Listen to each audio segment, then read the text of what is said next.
Welcome to J is for Justice podcast. If live breaking news and following true crime is your thing, then please consider subscribing to my channel. And if you like what you see in my videos, please consider giving them a thumbs up.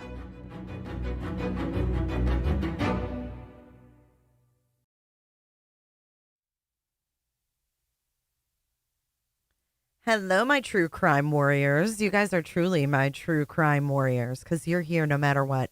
Welcome to J is for Justice. My name is Jay. I am your host. Welcome to my channel. If you could please hit the like button. It is a good way to get our videos out in the algorithm. Kathy, it's good to see you. My beautiful Auntie Cheryl. Jammers. We've got Robotic Robot. Sunshine Smiles. I've had some sunshine today. Do I look red? Ooh-wee, it's hot out there. Hello, Mr. Cole, my favorite viewer. Hi, Sarah. Hi, Carrie. Positive Thinker Helen, it's so good to see you. We need out of that weird algorithm back into the good one. Hey, Brendan. Olivia B., welcome in. Welcome in. Amir, it's good to see you. Lacey Pear. We're getting our true crimers back in here.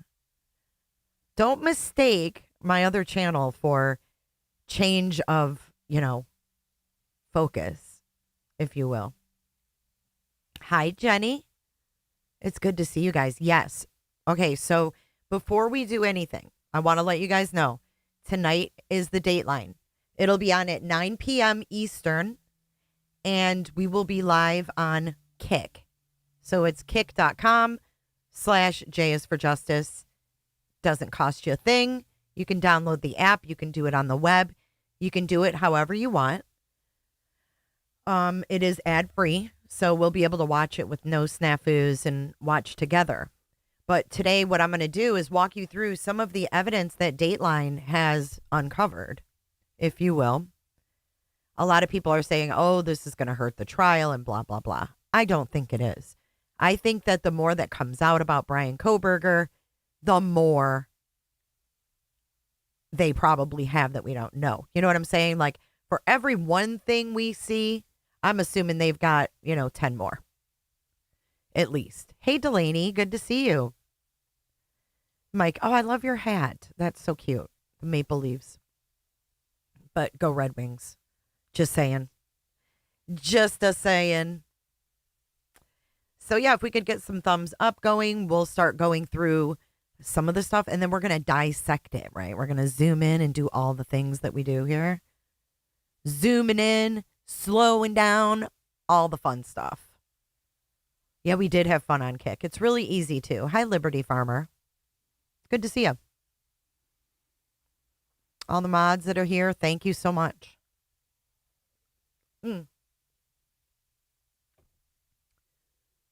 No, Wings. Go Wings. All right, so you can download the Kick app. Hi, Lucia. It's good to see you, hon. So you go to kick.com. Okay, so you go to kick.com, and then up in the search bar, you're going to go, J is for Justice. Oh, and then you go to channels. Oh. That didn't work. J is for Justice, no spaces. There you go. Oh, we've got 119 followers. We're going to have a nice crowd tonight. OG? No. I'm showing you how to get on Kick. So you get on Kick and then you follow me. Come here and you'll see everything. See, look at everybody that's joined is over here on the right. It's pretty awesome. No, you don't have to have a laptop. You can download the app. It's just like YouTube, guys. It's good to see you, OJ. And there's the link. But just search up my name with no spaces. Dude, you're fine. It's not too soon, OG. You're good. True crime buff mega buds. Jammers, has J paused? No. Canadian, it's good. I've got old videos from when we first started covering this to kind of piece in with what Dateline's got. And I'm here for it. Melissa B., hello. All right, here we go. Let's just to dive right in with Keith Morrison from Dateline NBC. 4 University of Idaho students, Maddie Mogan, Kaylee Gonsalves, Xana Kernodle, and Ethan Chapin, were stabbed to death. Their accused killer, Bryan Kohberger, faces trial this summer. He's pleaded not guilty. For the last 2.5 Kendo's here. Hi, Kendo. Hey, babe. I hope you're doing good. The gang's all here. We're good. We can begin now. years, Dateline has been on the ground, reporting, gathering, and learning from people with direct knowledge of the case. We've obtained things that have never before been seen publicly, like these security videos from a camera on a house near the murder scene. Videos that show a white sedan, a car that investigators believe was driven by Bryan Kohberger, making repeated passes at the King Road house that night. And if you note the time, if you see the time up in the corner, they've got, look at the times. It starts at 3:33:06. And then there's another one at 3:38. That's 5 minutes later. So did he do more turnarounds than what we know of? Like, did they just name the one 3-point turn? Or is there more? Because look at the time between them. It goes from 3:33, right? He's pulling onto King Road. 3:38, he's pulling onto King Road again. And then 3:56, the motherfucker's back. Oh, shit. Hollop. Hey, Hollop. Hey, Buffalo Jill and Lord Mama. Think about it. That's a whole half an hour time frame. How many times was he in and out of there? Seen publicly, like these security videos from a camera on a house near the murder scene. Videos that show a white sedan, a car that investigators believe was driven by Bryan Kohberger. Oh, there's one at 3:40 as well. That's a lot of time frame for him to be driving in and out. Making repeated passes at the King Road house that night before the murders. With evidence like this and our reporting, we have assembled. There's another one, 407. Look at that one, says 407. Whoa. Before the murders. With evidence like this and our. Why would he be turning onto King Road at 4? Oh, that's when he was. Oh, fuck. So he went by a multitude of times before going back. This is 407 when he went to go commit the murders. Weren't the murders committed between 407 and 425? I would think so, Brooke. This is the house. Remember the pictures from, oh shit. The kids were interviewed and the pumpkins were on the porch. This is their house.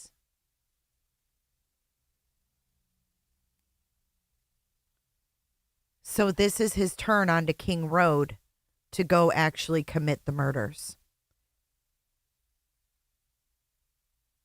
Damn, man.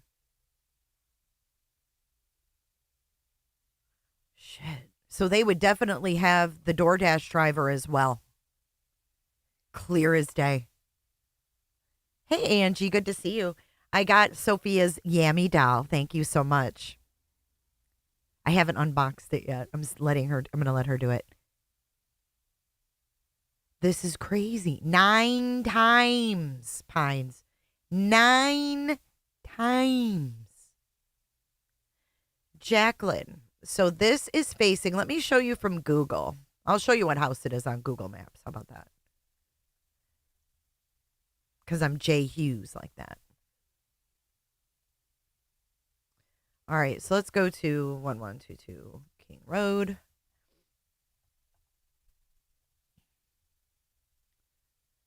And then we're going to take our little guy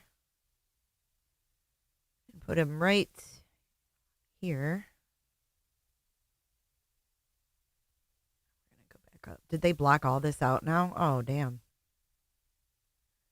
Wow, you can't even go down there at all.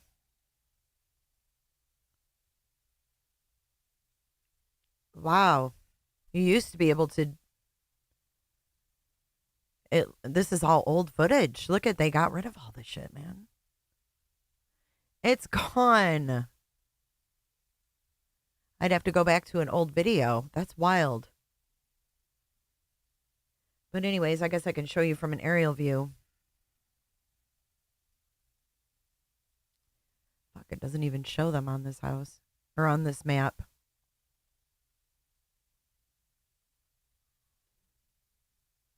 Isn't that weird? So 1122 is right here. I believe it's this house right here. 1112 or the one next to it. It's either the. See, now I can't tell from this. Let's try to drop them right here. See, it doesn't even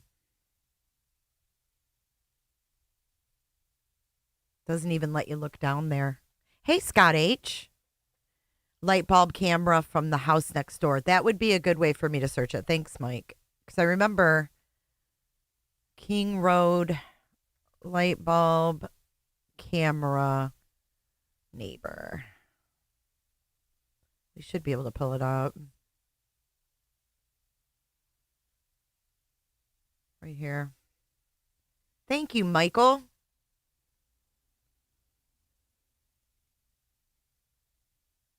So it would be this house right here.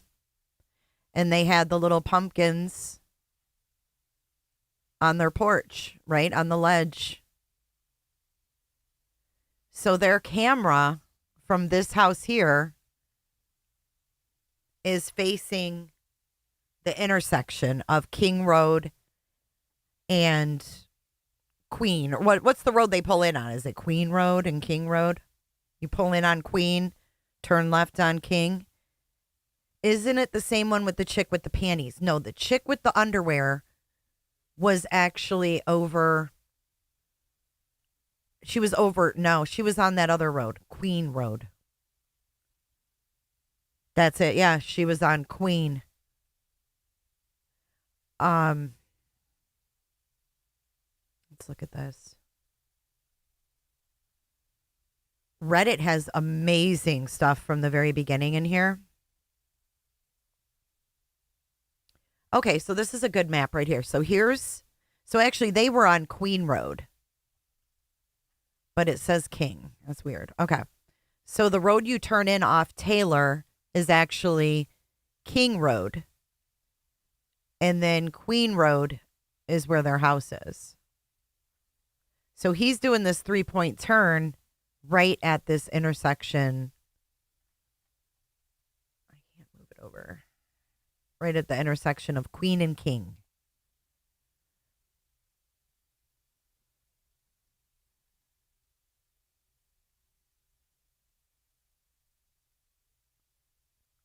All right, let's go back.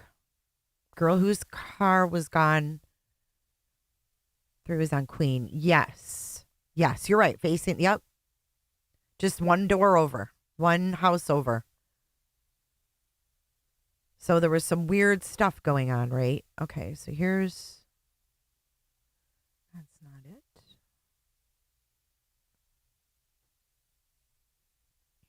Right here is the picture I was looking for, right here.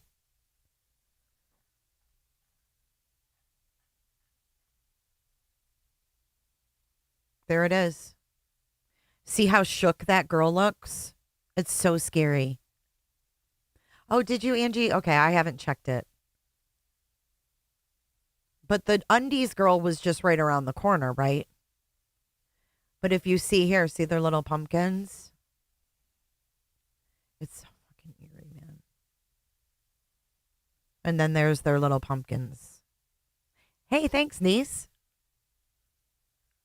Mike S., I hope it's me, Mike. I hope you'll join us tonight on Kick.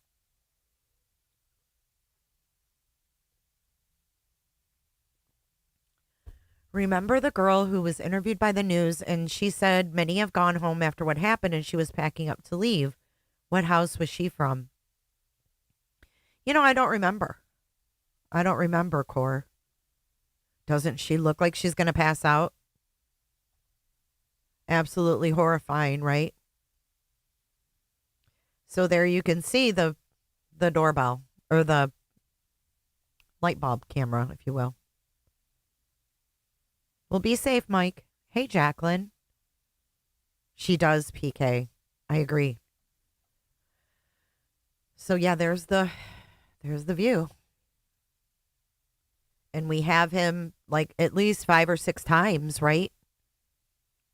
Reporting, we have assembled a timeline for the weeks, months, and days before and after the murders. Starting with a pool party Kohberger attended in July, just after he moved to the area in pursuit of his PhD in criminology. An exclusive interview with a woman who exchanged numbers with Kohberger, then did not return his text. You know, the universe intervened and for whatever reason just distracted me from further engaging in that interaction. What's interesting to me is how she looks. She's really pretty. But doesn't she kind of remind you of Kohberger's sister?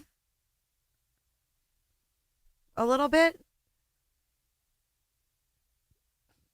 Oh, I'm sure, it's evidence core. Somehow or another it got leaked. John Gone Girl. Here, I'll give you the link. You can go to the link or you can download the app and just go to J is for Justice with no spaces. I hope to see you there.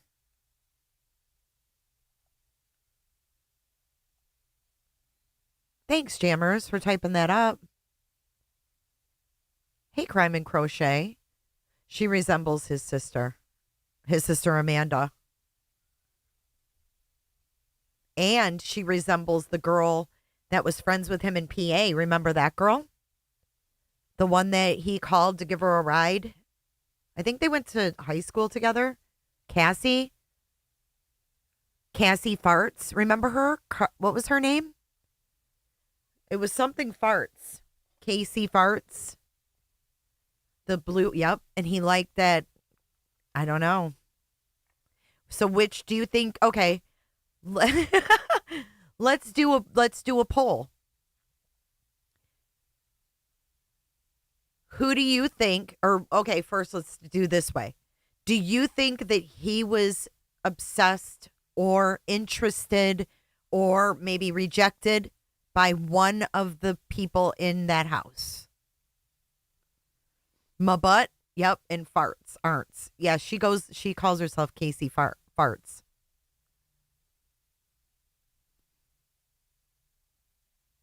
Core, Xana.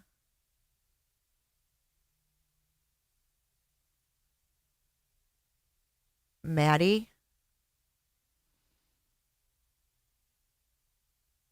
I don't know. I just think it's interesting that I don't know. I wonder about his thoughts on women.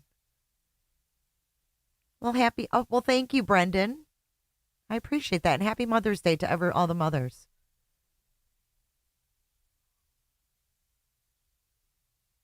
Okay, you think Maddie. Hi, Jason.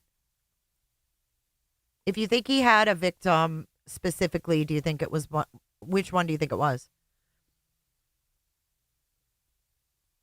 She's a pretty blonde that looks like Maddie. Yes, I did. Beautifully Broken. Yes. I just wonder if he felt differently about different women. Now, let me explain what I mean by this. Did certain women that reminded him of like his sister or his mother make him feel differently? Or maybe women that look like his sister or his mother make him feel differently than the blondes, right? The sorority girl blondes. Did that bring out a hatred in him?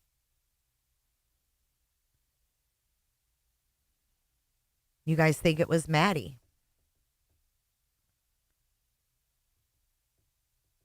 Because Maddie and Xana worked at the vegan restaurant. You think he had anger towards women, beautiful women he knew he couldn't have. Right, but we're hearing Olivia that Xana was at the pool party. And if they know, Sarah, that's a good point. If they know he was Googling stuff about Ted Bundy, then what do you think else he Googled? Do you think they have other things that he Googled? Let's keep going. We'll also reveal records from Kohberger's cell phone that are in the possession of law enforcement and Google searches regarding the serial killer Ted Bundy. We have also seen these. Dozens of photos in Kohberger's cell phone, browsing history, women from Washington State and the University of Idaho, including close friends of the King Road victims. Dateline has also obtained records showing the details of what an FBI cell phone expert has claimed to be in the months before the murders. 23 occasions when Kohberger's phone connected months before the Look at his lips. murders. 23 occasions when Kohberger's phone connected to a cell tower, providing coverage to within 100 meters of the house at 1122 King Road. And in the hours after the murders, details of the timing of phone calls Bryan Kohberger made to a phone linked to his parents just before the controversial selfie he took. Oh, I didn't catch that the first time. I just got cold chills. And Robat, Jay, are those the photos that were in the Google Drive? We're going to go to that. I've got the Google Drive right here. And we'll talk to the mother whose daughter was supposed to be staying in the house the night of the murders, but a change of plans may have saved her daughter's life. How soon was it that you thought, my God, she was going to be there? I didn't think about that right away. Oh. All I could think about was the kids. Oh my God, that's Ashlyn Couch's mom. Remember Ashlyn? Ashlyn was living in the house before them. I think she moved out. Ashlyn Couch. She was a really good friend of Maddie's. The pics we found in that back page after the Josco deep dive. Yes, Diana. Yeah, we're gonna go deep. We're gonna go deep today. I'm just playing this all the way through, and then we're gonna deep dive each section. Makes you sad too, doesn't it? It does. Sorry. So many damaged families. Angela Nevejas told us that her daughter Ashlyn, Maddie Mogan's best friend, moved away from Idaho and now refuses to come home to visit because of the trauma associated with the murders. Holy shit, it's Coomers, yeah. Holy shit, that's so sad. Oh my God. Oh my God. You know, fuck these people that are attacking these girls. God, that makes me just want to throw up. Angela Nevejas told us that her daughter Ashlyn, Maddie Mogan's best friend, moved away from Idaho and now refuses to come home to visit because of the trauma associated with the murders. She was supposed to be there. Circumstances made it where she didn't go. Ashlyn was supposed to be there that night, but stayed home to watch the dogs because her parents were out of town. Can you imagine how that would shake your world? Oh, man. Bless you, Ashlyn. Oh, my gosh. I hope that she can find some peace. Seriously. Poor girl. She's hoping some. You know what? This will make her stronger one day. I really think that we will hear from these girls one day. And I think that they will find the strength to speak up. I really do. I mean, look at Elizabeth Smart. You know what I'm saying? But they need time. They need time. Some of that may change, and Ashlyn will start to grieve after Bryan Kohberger's trial. Back to you, Greg and Savannah. Such a heartbreaking story, Keith. Thank you. And we know we'll have more on Dateline. We'll look forward to that. I want to turn now to NBC senior legal. I mean, you've got to think about this. How many years later, and Bryan Kohberger is still ultimately terrorizing the survivors. Think about that. He's a terrorist. They can't even live peaceful at all, like and grieve normally with their families. And it's weird, man. Hey, Shell. Correspondent Laura Jarrett, who's here, you follow this very closely too, and now we're starting to see some of the case that the prosecution plans to present. What do you think is the significance, and how compelling will it be to a jury? Yeah, there's no question you can't watch that and not think the prosecution has a very strong case here. But there are defenses that Kohberger's team can offer. It's just a question if the jury finds them convincing. So on the white sedan, for instance, nobody sees Kohberger get in and out of that car. Nobody even sees him leave the house. All you have is a surviving roommate seeing bushy eyebrows, but not actually IDing Kohberger there. On the cell phone tower, they can put up an expert to say cell phone towers are not that accurate. We already know that they're going to say he liked to drive around at night, and so there's nothing that suggests that he was actually casing the joint, as that's basically the prosecution's theory there. Yeah, I always drive around on dead ends. Thank you so much, Beans. Welcome, Lucia, Olivia B, plus Shrimp, Frenchie Mom, and Tempest. Thank you for donating those. Hold on, let me get my soundboard up so I can give you a proper clicker welcome. Hey, Frenchie Mom. So what are we thinking so far?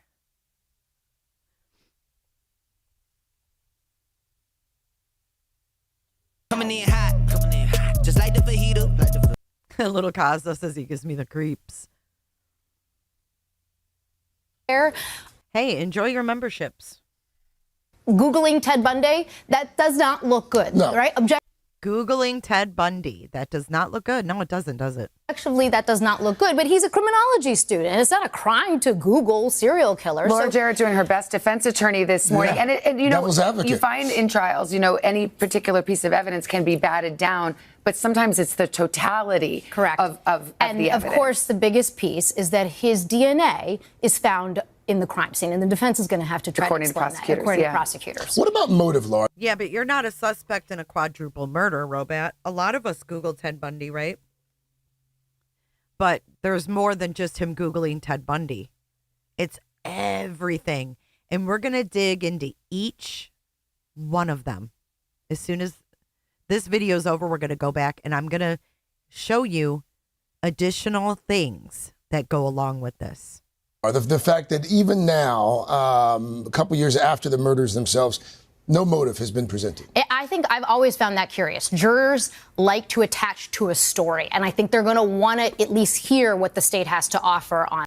Oh, I think Bryan Kohberger's got a big story. From his heroin use to his, failures, wanting to be in law enforcement, wanting to be in military, being socially inept, not fitting in, not liking women, being creepy at bars, being creepy at school. They have over 100 hours of interviews of people that came in contact with him at WSU that are not favorable. What else? DNA on the sheath, the car. Oh, God. Take your conspiracy with some other Bryan and get the fark out of here. Yeah, the eating disorder. He's got quite the story to tell. Seriously, if you're going to be that weird, get rid of that afro troll, please. Get rid of him. I mean, really, the other Bryan will be in political office in 2630. Oh, yeah, now autism. Oh, before he was stargazing. Yeah, you can have your opinion. But I'm not going to go with like him being a body double. Come on.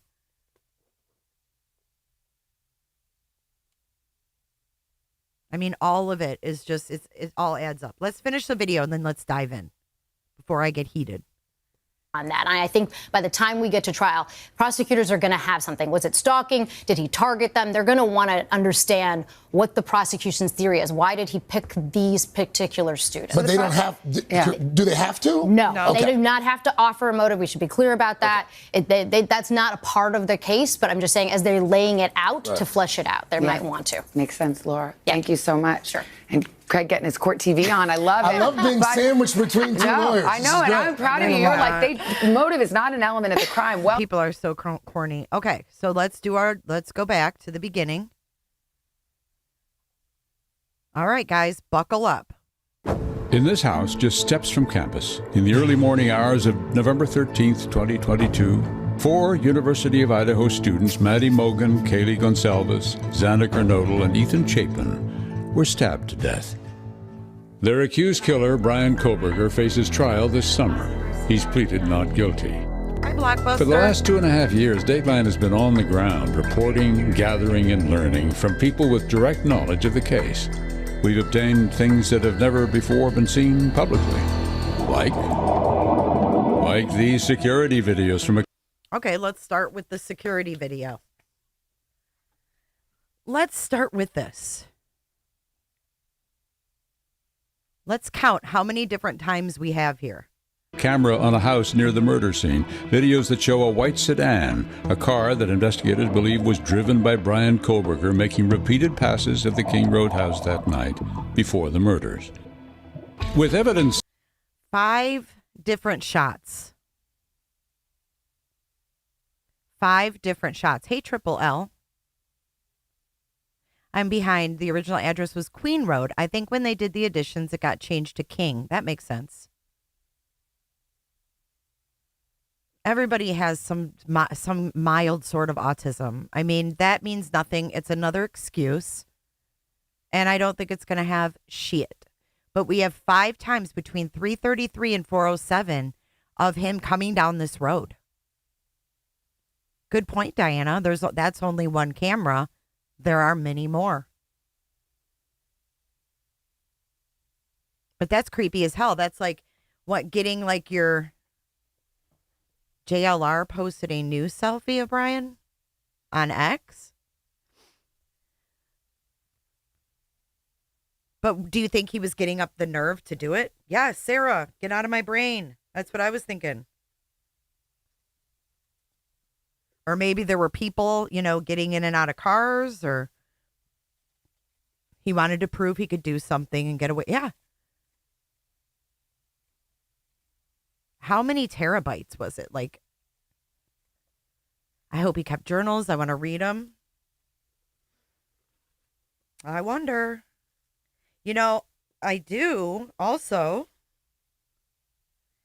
I'd have to find it. I know I have it because I saved it the other day. You remember page 118? Oh, there you go. Beautifully broken. There's another one. His phone going off during the murder time. Do you remember in his house in Pennsylvania, there was a book with 118 underlined? Hi, DW. No, it's more than 5 terabytes. That was Lisk. I think it's like 50. That was 5 black terabytes. 5 black terabytes. That was Lisk. But do you guys remember that? Or is it just me? Is it just of me? 68. That sounds about right.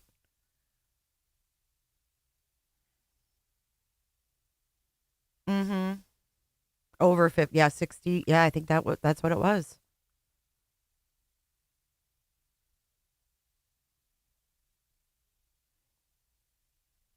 Like this and our reporting, we have assembled a timeline for the weeks, months, and days before and after the murders. Starting with a pool party Kohberger attended in July, just after he moved to the area. All right, so now we have the pool party.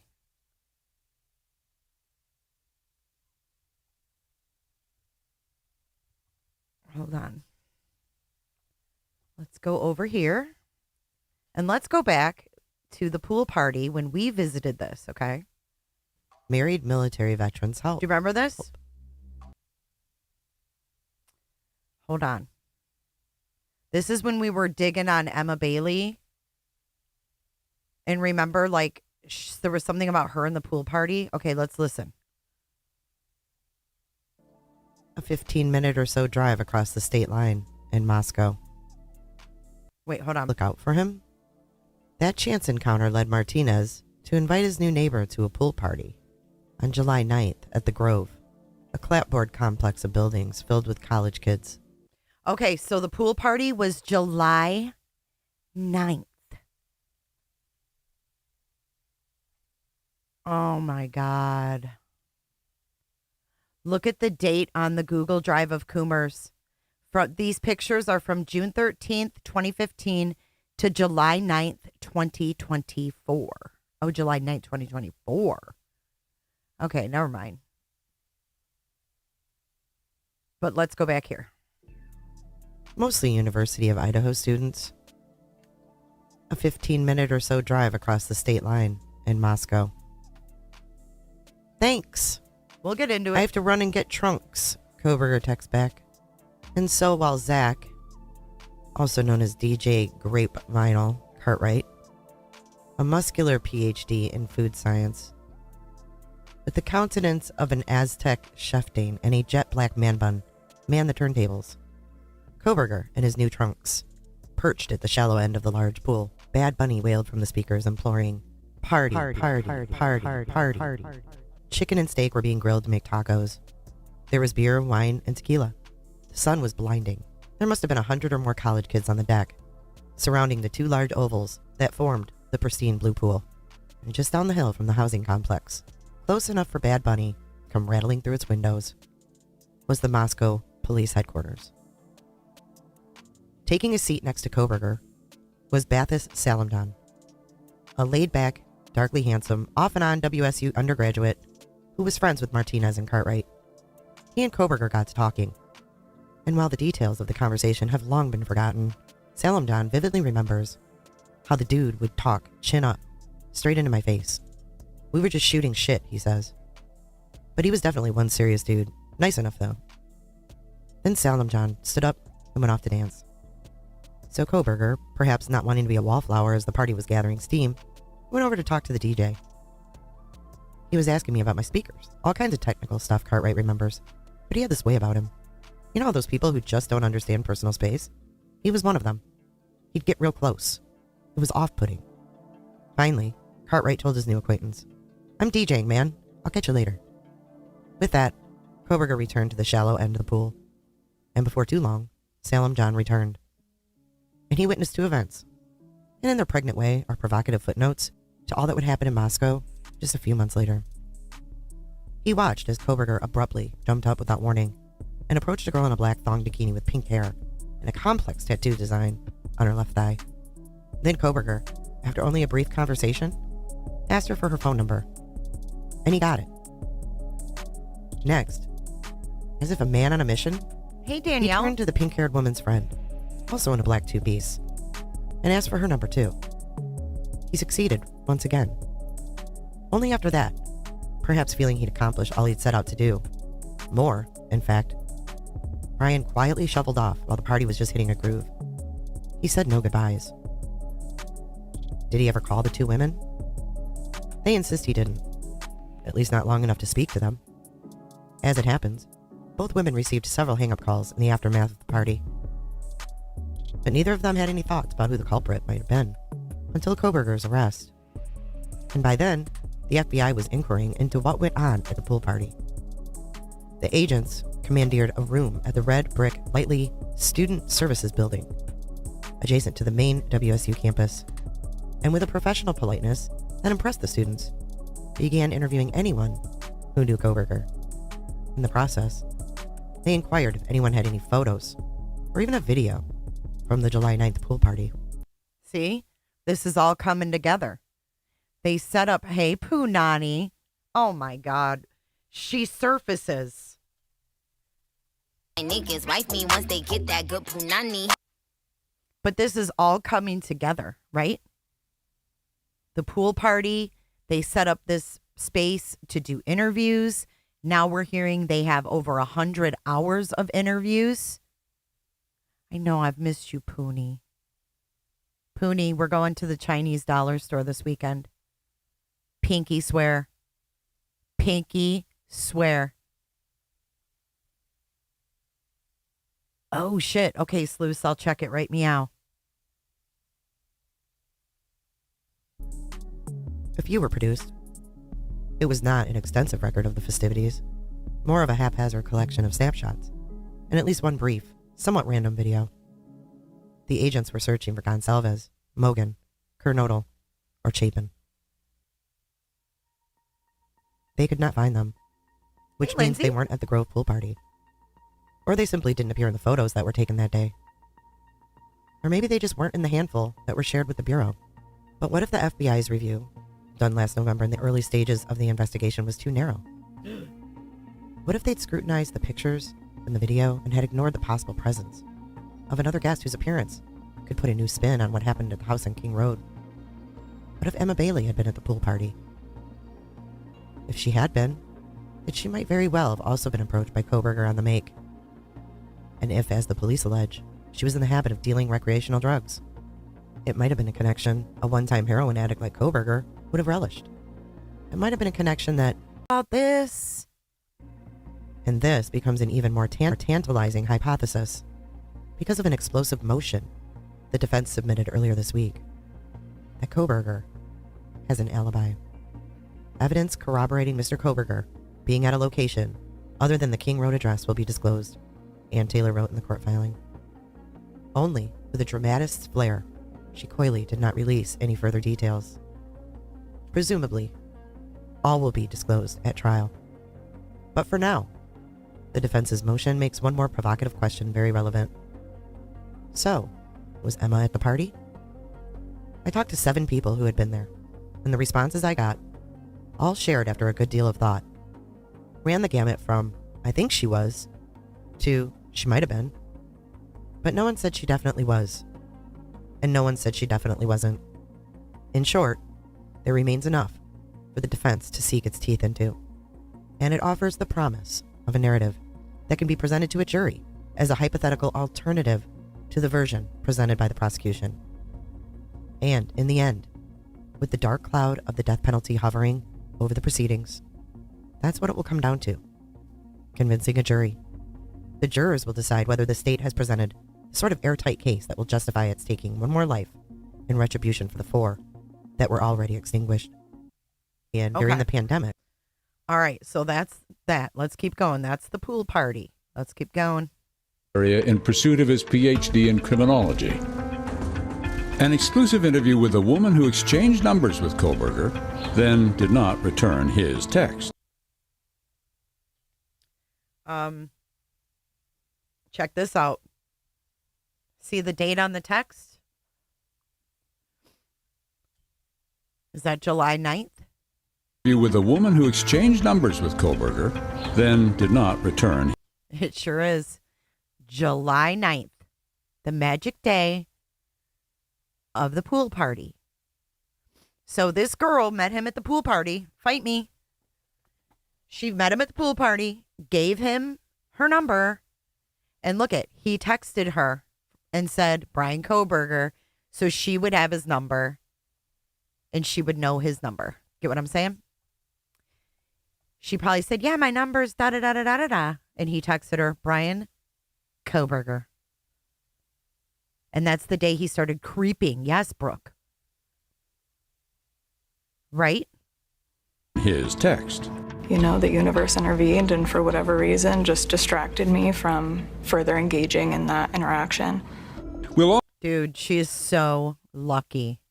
Also reveal records from Kohberger's cell phone that are in the possession of law enforcement and Google searches regarding the serial killer Ted Bundy. All right, so let's move on to our next oldie but goodie. Our next oldie but goodie. Hold on. Shoot. I had this all ready too. Hold on one sec. Watch later. Okay.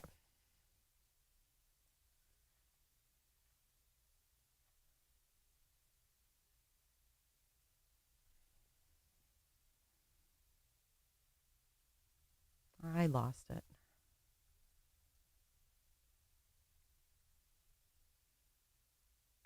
Okay, here we go. So, Ted Bundy. Searching Ted Bundy, not a crime. Doesn't make you a killer. However, it's circumstantial. Let's listen to this little piece from a year ago. Of note, he explored, well, why? Are you kidding me? Are we going to hear this throughout this whole trial? Why Park in July of 2022. And this became a favorite location. Let's find out why that became Kohberger's favorite location. Supported by data from Mr. Kohberger's phone, showing him in the countryside, late at night, and or in the early morning on several occasions. The phone data includes numerous photographs taken on several different late evenings and early mornings, including in November, depicting the night sky. Mr. Kohberger was out driving morning hours of November 13th, 2022, as he often did to hike and run and or see the moon and stars. He drove throughout the area south of Pullman, Washington, west of Moscow. What's wrong?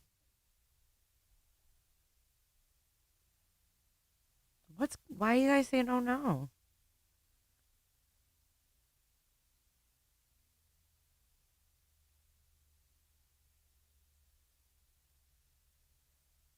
I'm still here.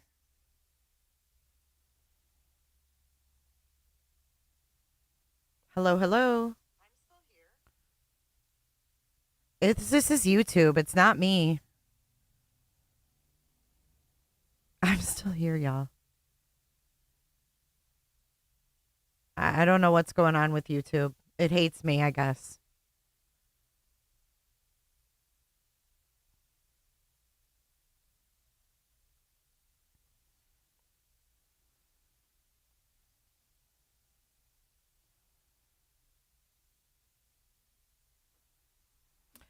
You might need to uninstall the app and reinstall it. This was happening on Trisha's earlier, was it? Who knows? They're doing updates this month. All right, well, I hope you guys can all hear. Including Wah Park. And this is where it gets creepy, and we introduce the next Kohberger game, so to speak. So we've all looked at Wah Park. So let me explain to you why I think Bryan Kohberger chose this location to be part of his case. Much thanks to Sirius Black for sending me this information. I believe Kohberger chose this location to be part of his case because of Joyce Margaret LePage. Joyce LePage, who was 21 at the time, was last seen on July 22nd, 1971, on the campus of Washington State University, where she was an undergrad. 9 months later, her skeletal remains were found wrapped in carpeting and military blankets, bound with rope, in a deep ravine south of Pullman, Washington. Multiple suspects, including Bundy, have never been cleared, according to investigators. Joyce was an athletic and intelligent student. Her decision to attend Washington State was not a surprise to the LePage family. But Joyce would not graduate. In fact, Joyce would never grow beyond the age of 21 years old. In the summer of 1971, the WSU junior disappeared without a trace. 9 months after her disappearance, her remains were found April 16th, 1970. Look at her looks. She looks like the girl that didn't text him back. That's fucking creepy, dude. Dude. She looks similar to that girl. 72. In a gully, roughly 10 to 15 miles south of Pullman, west of Colton, just off Wah Road in remote Wah Canyon. Her mostly skeletal remains were wrapped inside a military blanket and green carpet. The green carpet had gone missing roughly 10 days before she was reported missing from the university's Stevens Hall, which was under construction at the time she disappeared. Joyce was known to hang out on the first floor of the vacant dorm, where she would study, play piano, and relax from the stress of taking extra classes during the summer term. An extensive cold case file shows the Whitman County Sheriff's Office reported she was most likely killed when WSU police first investigated the missing carpet. Joyce was someone's daughter, sister, and friend. She was a person for the LePage family they mourned. There are still families who miss and love her. She was the second out of 5 children. Joyce was the second after her sister Phyllis. She had 3 younger brothers, Bruce, Stephen, and David. Joyce and her brothers and sisters grew up on the family farm on LaPorte Drive. As a child, wild. She looks a lot like this girl, man. That's creepy. Joyce would often pester her brothers and leave them scattered notes when they were too noisy or bothersome. The family reported her missing after she didn't come home for a weekend visit in Pasco. The Whitman County Sheriff's Office reported her remains were sent to the FBI for examination. The FBI discovered 7 possible knife markings on her ribs that they reported being the cause of death. However, after 9 months in a gully of Wah Canyon, animals and scavengers had consumed part of Joyce's decomposed remains. A unique set of hurdles have been placed for this case. She wasn't reported missing for 10 days, and DNA testing didn't really hit the scene for another 20 years. Most of the materials and resources are well over 50 years old, and that timeline factors into, between her going missing and her officially being declared a murder victim, a lot of information we need is missing. There have been numerous suspects and persons of interest throughout the years. However, any of those individuals would be well into their elderly age or have died. One person of interest, a convicted serial killer, in particular, died in 89. Ted Bundy confessed to 30 murders and was confirmed in 20. Hold on. Let's take it a step fucking creepier. Put on your tinfoil hat. Are you ready? The pool party was on July the 9th. He got this girl's number. That creepily looks like the girl that he met at the pool party. Her. He got her number on July the 9th. This poor LePage girl went missing on the 23rd of July. Oof. What was his plans? And then we have him stargazing out at Wawa State Park. That's the other connection. It's weird. In particular, died in 89. Ted Bundy confessed to 30 murders and was confirmed in 20. He was a person of interest in the disappearance of and this girl was last seen in Pullman. Joyce LePage and Lori Partridge of Spokane. Bundy, however, never confessed to Joyce's murder, and he denied responsibility for Joyce's death before his execution in 1989 in Florida's Old Sparky electric chair. We have to broaden the case out, said one of the investigators, and take all the possibilities. Ted Bundy is one of them. In the last few years, there's been a reward for anyone who can provide information that leads to the arrest and conviction of the person responsible. The reward is $100,000, $40,000 for information that leads to an arrest, with an additional $60,000 if that leads to a conviction. And this investigator said that he will remain involved and keep the reward up to $100,000 for as long as he is alive. And anyone with information on Joyce LePage's disappearance and homicide should contact the Whitman County Sheriff's Office at 509-397-6266. Oh, God, Diana. I don't believe that at all. He saw Maddie as a star, so he was figuratively stargazing that night. Let me sit Indian style on the floor and give you my analysis. This, my friends, is why I think Bryan Kohberger chose this location to be in his trial. And not to mention, it became his favorite place in the month of July, the same month that Joyce went missing. Oh, my God. He was out there in July, too. Are you picking up what I'm laying down? The same month. Was he planning to do something or bring someone out there? What the hell? To be in his trial. And not to mention, it became his favorite place in the month of July, the same month that Joyce went missing. That means Ted Bundy, if he was the killer of Joyce, was at Wawa Canyon in July. The same as Bryan Kohberger. I can't wait to see what his Google searches are. I wonder if the Google searches will bring us to this connection. What do you guys think? That's freaking creepy. Hey, Cindy. Hey, Cindy Bobbitt. John Wayne Bobbitt's penis. Ooh, my heart is pounding because if you think about it, and look at that, their pictures, y'all. And not to mention, it became his favorite place in the month of July, the same month that Joyce went missing.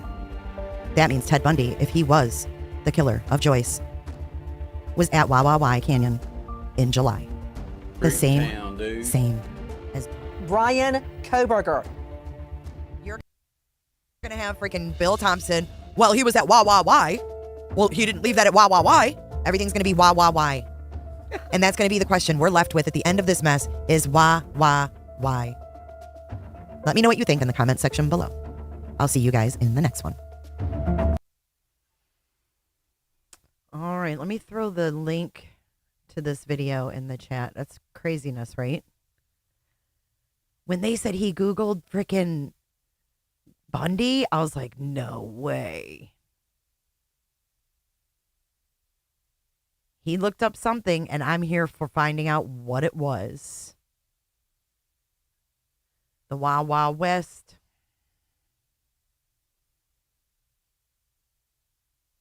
Why was he there? Right. All right, back to our video. For a reason just distracted me from further engaging in that interaction. We'll also reveal records from Kohberger's cell phone that are in the possession of law enforcement and Google searches regarding the serial killer Ted Bundy. We have also seen these. Dozens of photos in Kohberger's cell phone, browsing history, women from Washington State and the University of Idaho, including close friends of the King Road victims. All right, let's stop there. Now let's go to this album that still remains in Google Photos. These photos look like they're straight out of the girls' camera rolls. And all I'm going to do is I'm going to scroll through to show you the volume of photos that this came from 4chan, okay? Some of these photos we've seen in the media, some we have not. So I'm just going to do a quick scroll through because not all of these are even the victims. Okay?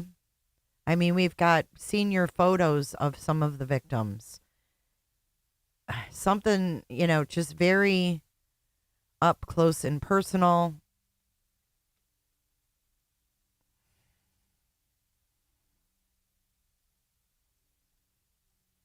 That don't seem like just anybody would have.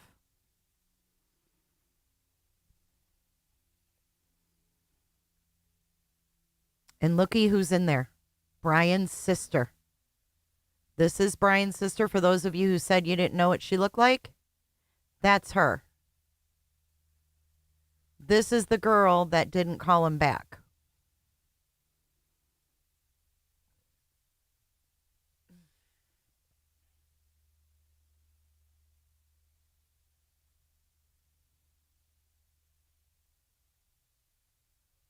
Pretty wild, if you ask me.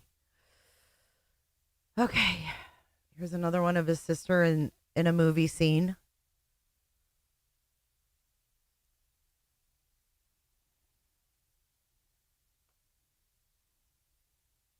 She looks a lot like Bryan. Yes, they're all testifying. So Mr. and Mrs. Kohberger and both of his sisters will be testifying. We don't know who's testifying for the state and who's we don't know. But they are all four testifying. I haven't seen his other sister really close up.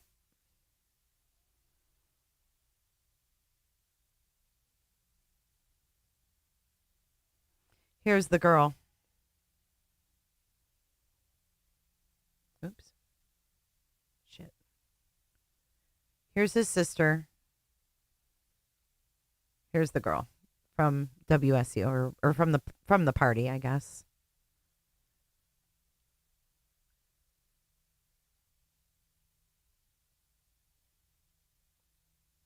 There she is again. The Dateline girl you think looks more like Xana? Why would he have this picture of his sister?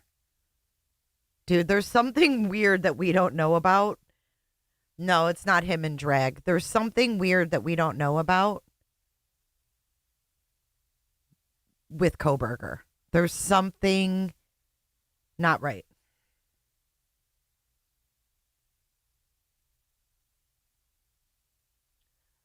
Yeah, like who else would have this but Kohberger?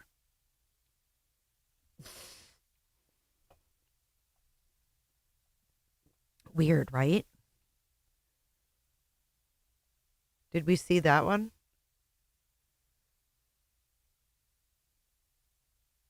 I mean, who else would have her headshots?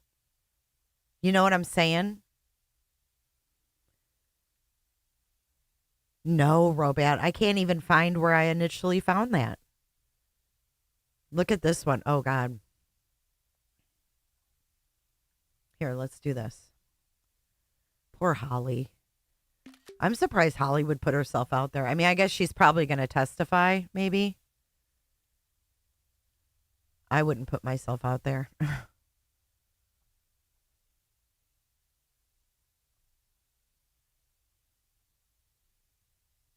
Do you see the resemblance? Oh, thanks, Diana. I'll check it out right now.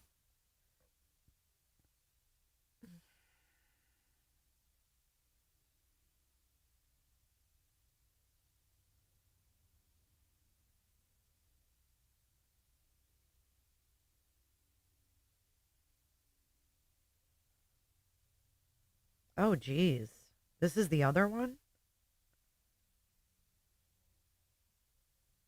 Diana's got the sauce. She's got the Mott's. She's got the Mott's applesauce.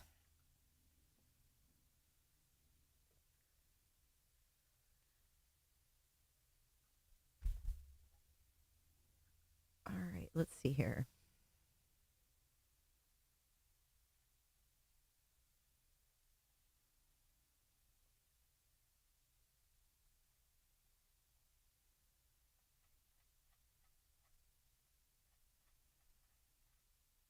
Why can't I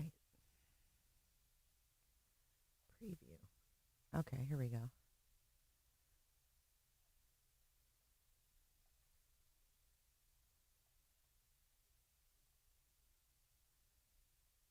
Hold on, guys. I'm having an issue. Oh, here it is. Oh, wow. Okay. Here she is. Here's the other sister.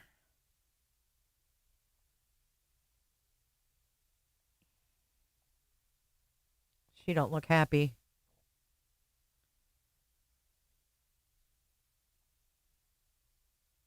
I want to see her face, though, more so than anything. La, la, la, la, la. You don't hold account. Wine and cheese. Welcome. Come on in.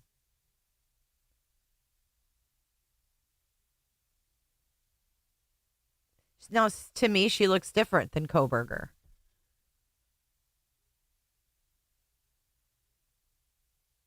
Oh, my God. Punani. The sister? Yeah.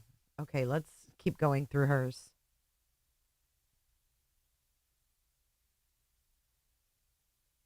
Yeah, I think that's all of them. Okay, so that's just a section. These pictures are on a Google Drive, okay? That the link is on 4chan. I'm going to keep scrolling. As you can see, many of the victims' photos. A lot of people older pictures of Kaylee and Maddie. I don't know who in the hell this is and why this is thrown in there.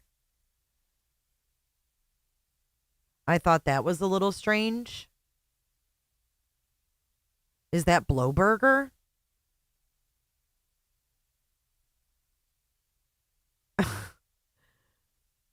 Uh-oh.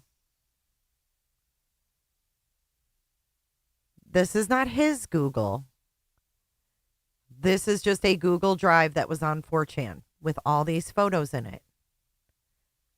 I mean, these are from like Maddie when she was doing her clothing thing on Instagram. These are like from her photo shoots. She was doing like that clothing. Lots of pics of Maddie. I mean, like this one. How does someone even have that? You know what I mean?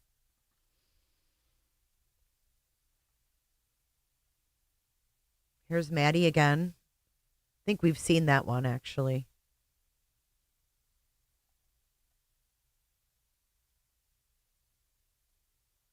Shit, was that at that pool party?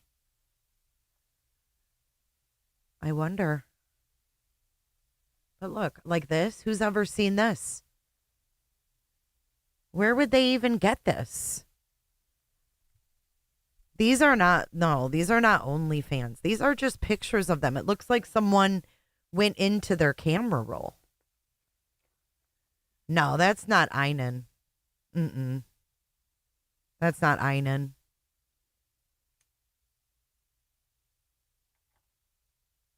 Einen's way hairier than that. That's what I'm saying, Olive. Did he get into their camera rolls? And, these have been reported. I reported these. I actually spoke directly to Payne himself when I found this.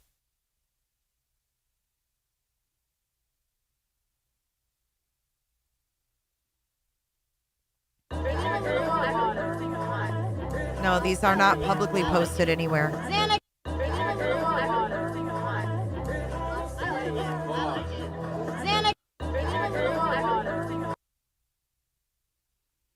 None of these are the X-rated ones, really. That was back on the 4chan page.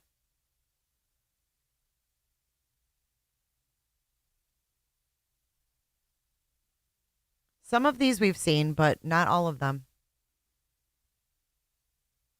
And here's Xana and this girl, and if you look behind them, that's exactly where Kohberger could have been parking.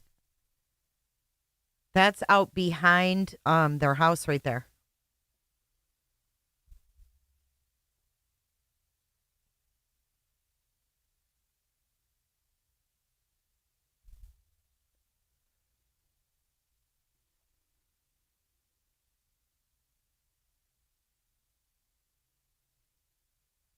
Look here's like a whole collage.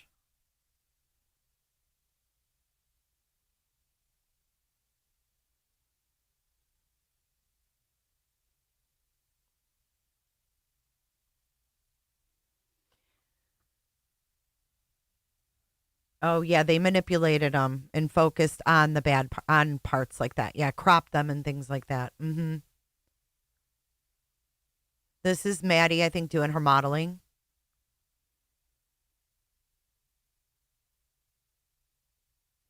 See, there it is. Marmalade Fresh Clothing. This one is public.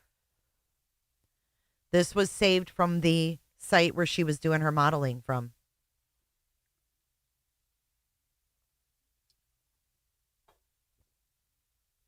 No, there were no X-rated photos. This right here. Oh, see? They zoomed in on her butt. I just passed it. I'm not showing it again. I should have went out and looked at the index. But like this, I don't even know who these people are.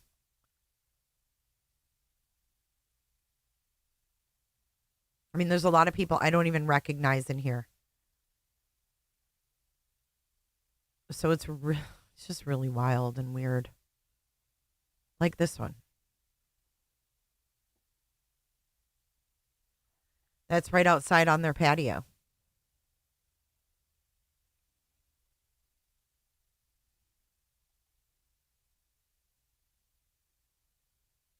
I thought that was Bethany. I don't know if it is or not. But I mean, it just goes. Here's Bethany. I mean, look how young she is. Where did these come from? I mean, someone's really scouring to find these. I guess that's possible. That they were all posted on social media at one point. I mean, here's Kaylee and Jack in high school. I mean, has anybody ever seen this?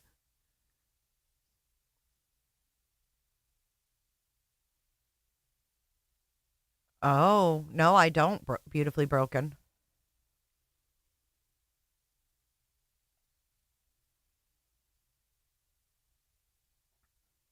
Here's Xana again.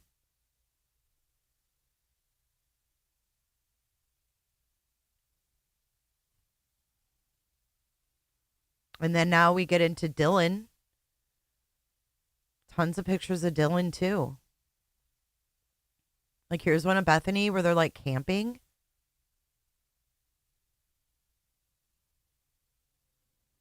I mean, it's just wild.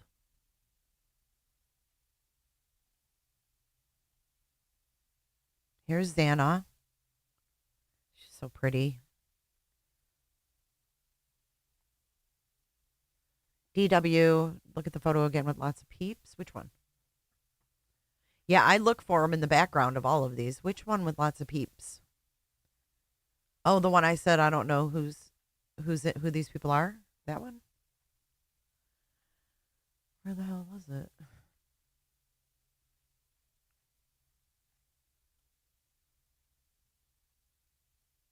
This one? You think that's I don't think that's BK. In the back there? God, is it? It can't be.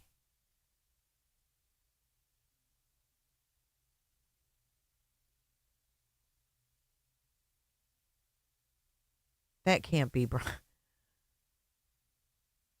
Do you guys see the one in the back? He has so many different looks, though. It's so hard to say, you know? Do you want me to zoom in on it? Let me see if I can. I don't know if that's him.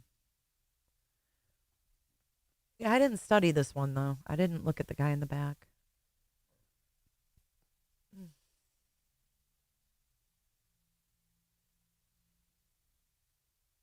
What do you guys think?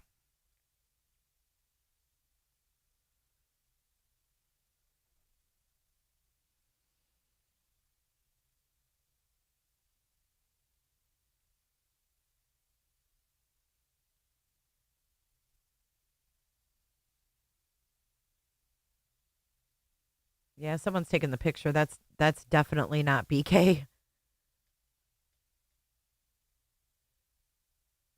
It's wild though, right? That these are all compiled.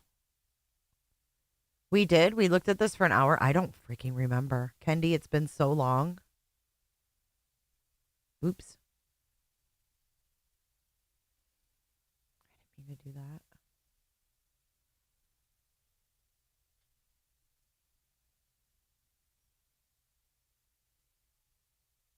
See, there's Dylan in this one. This one kind of creeped me out. I didn't know how they would get this one of Kaylee. Hey, Gyps.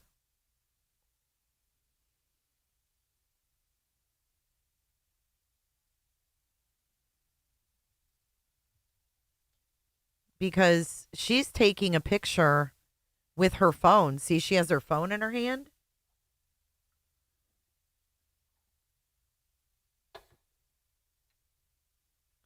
So I don't know what's taking the photo of her if she's taking a picture of the dog with her phone.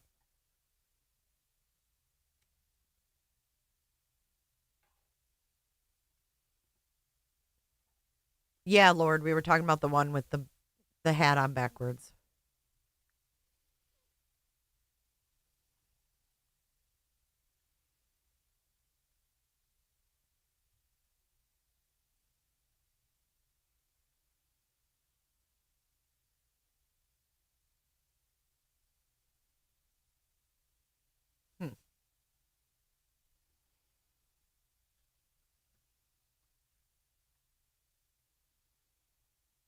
Here's these. Remember these?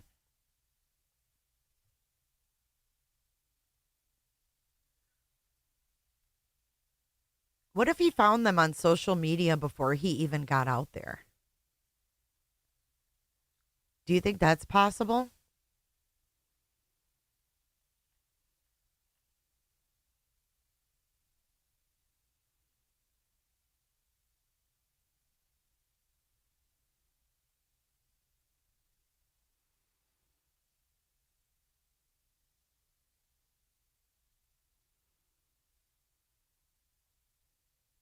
Here's Xana and Bethany. Bethany and Dylan and another girl.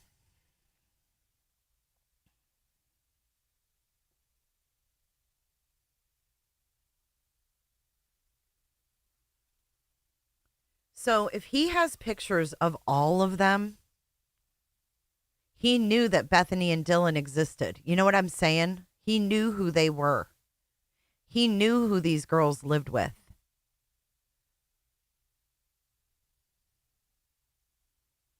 Or who lived with these girls, I should say.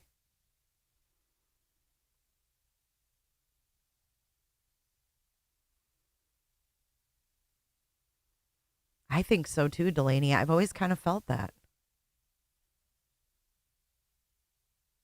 I mean, like, where have we ever, I mean, we've never seen nothing like this.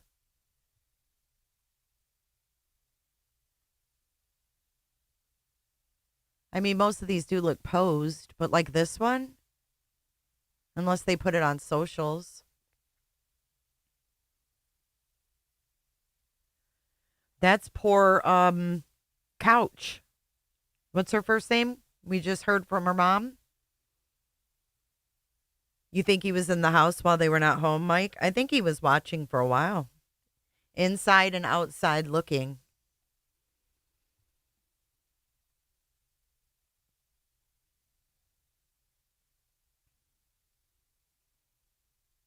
Look at, here's another one. Ashlyn Couch. Ashlyn Couch, Maddie, and Jake.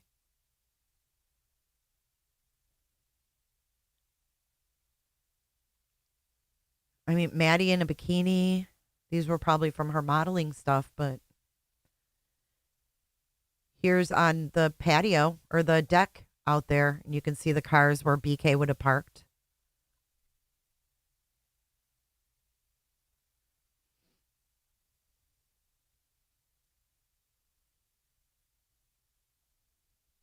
Yeah, I found this a long time ago. It freaked me out. Here's another one on the deck.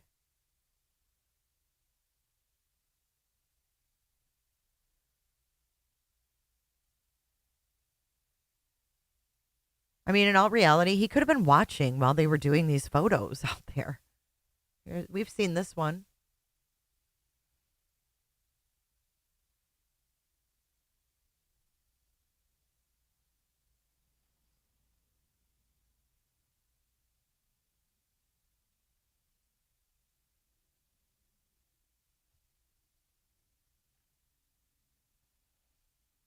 Kaylee.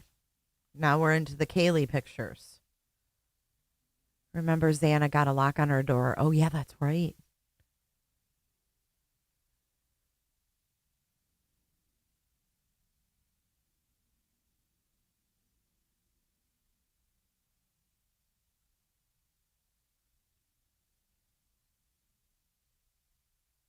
Look at Kaylee here.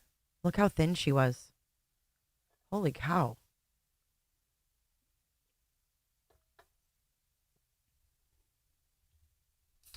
I wonder where that's at. One of those apartments, maybe? Look how tiny she is. Mm-hmm. Danny Rawlings, yes, it's very similar. It's got similarities to a few different killers, you know?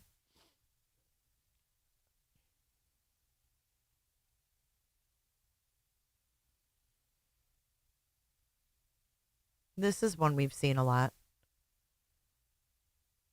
Kaylee is tiny.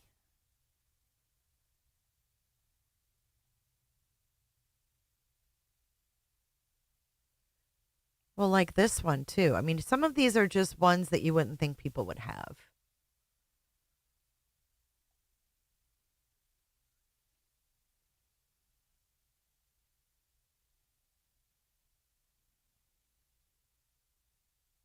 That's a really cute picture. This is from 2022. Pi Beta Pi Formal. See, the thing is, though, we don't have the date.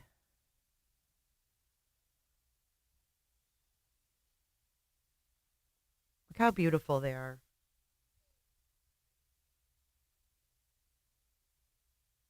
Marlene, no, I don't know, but I do know that Dateline has recovered some evidence that he had pictures of the girls and their friends. And this little stockpile just happens to exist in a corner of the internet called 4chan.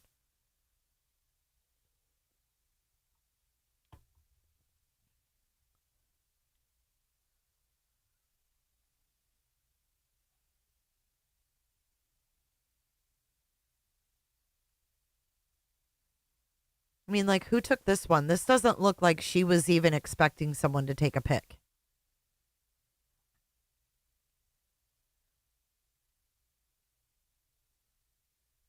That kind of just creeps me out.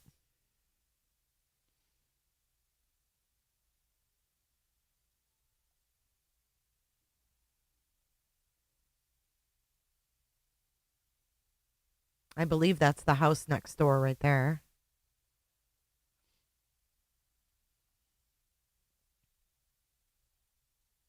This is in Maddie's bathroom upstairs, I think. I'm pretty sure. Let's see. Is this Kaylee's room upstairs? Where they all are on Halloween?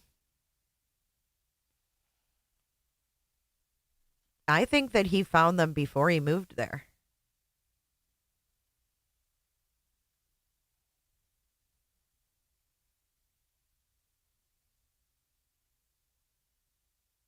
Shit, I've even zoomed in on these to see if Kohberger's in the background.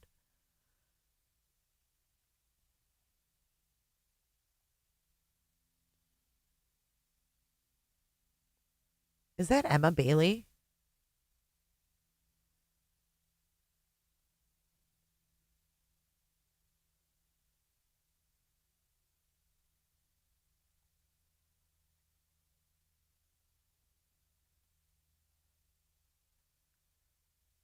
Sorry, I'm just kind of astonished, actually. I never really looked at all of these, but we're at the end. Here's Kaylee and Maddie. Younger. This has been up for a long time. So if we go to... Hold on. I'm going to close my window out for a second.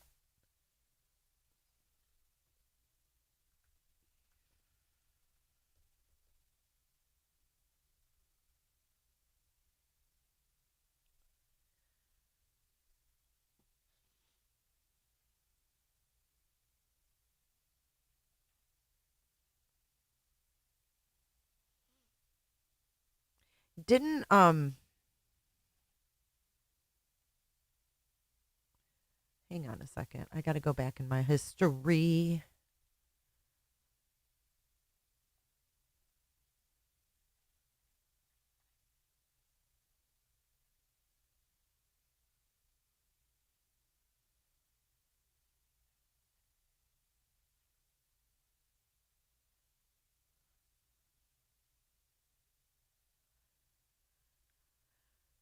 Okay.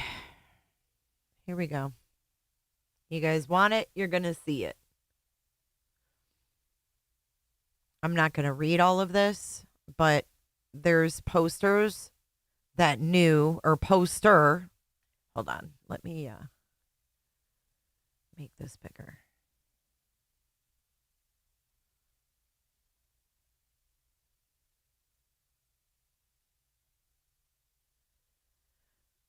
Okay, so I know it's pretty small. This is disturbing, trigger warning, whatever it is that you want to call it. So 4chan is like a little corner of the internet, dark corner of the internet, which is weird, right? But let's just take a look. There is a couple posts here that are freaking weird. So does anybody remember the date that Bryan Kohberger was arrested? December 30th, right? December 30th. Let's go to the top. Let's just start at the freaking top. Wherever the fucking top is.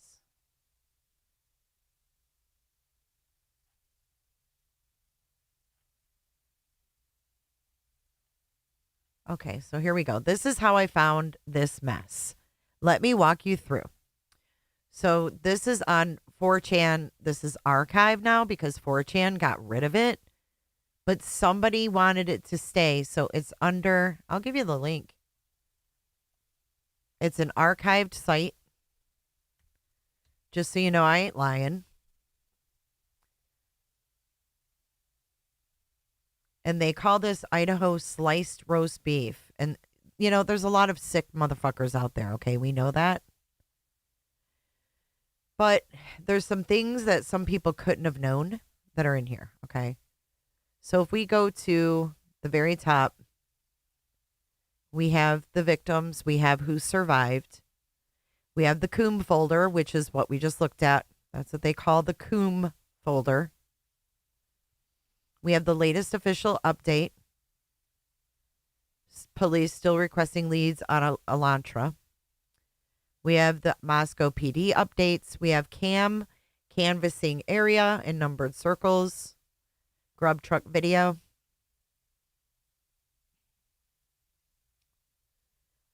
Latah County Jail roster, all this other stuff. The weather that night.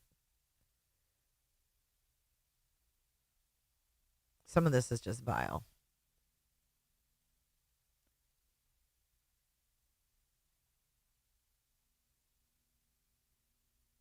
I mean, these people are putting extended feud and cover-up victims, suspects, Jack D, David L, David B, Adam L, witness, Jack S. All this bullshit. But if we go down,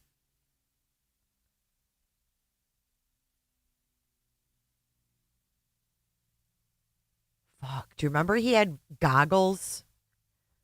Do you remember when they said he had goggles in his car?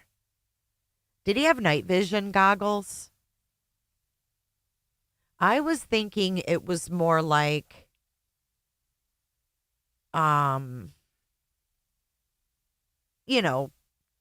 protective goggles. It is 2-year-olds. Yes, it's where they notate the ceiling fan. It is. So this one posts on the 28th of December. Night visual goggles aglow. Blood, sweat, and tears in this winter snow. Dicks out for Idaho.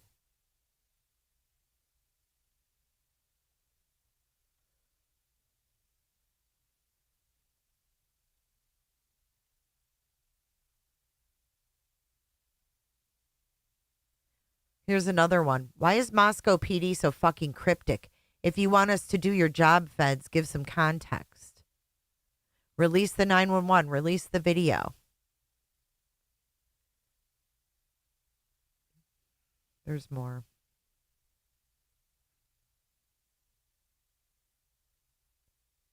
We don't even know in which order they died. The coroner says they died fast, but the pictures say otherwise. What pictures?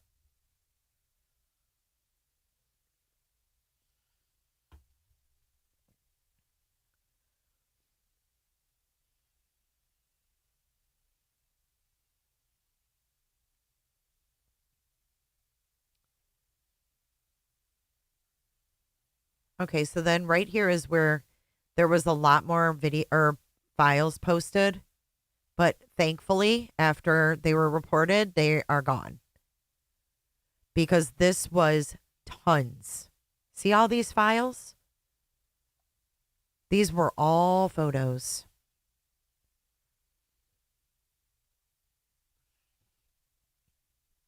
And I think they were actually maybe the cartoon ones showing the victims in various positions, like cartoons of them.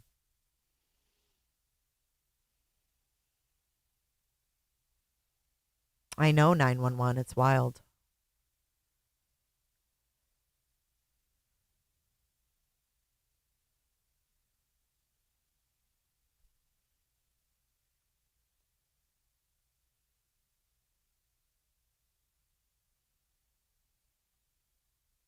Hold on. I'm not going to read all these. I'm just scrolling through because I don't want to miss anything. There was a couple weird ones in here.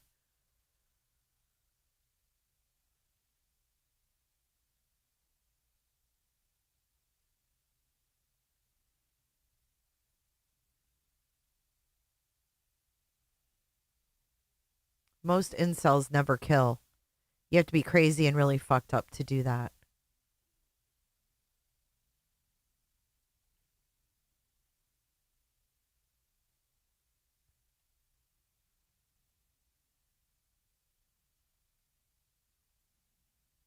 Still no suspects. How many threads has it been? 203, 203, 204?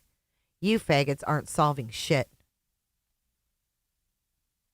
These people are vile, just so you know. I'm just reading what's here. But there is something particular about the victim, so just hang with me for a second here.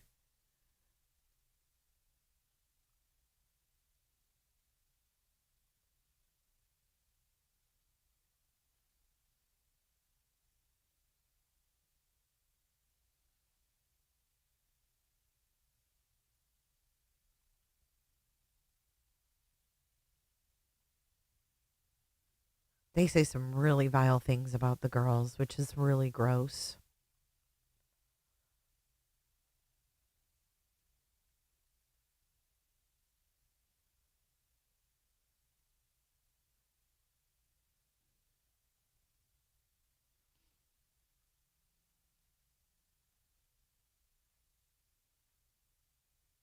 Someone says we may have to report a murder in the thread. Weird.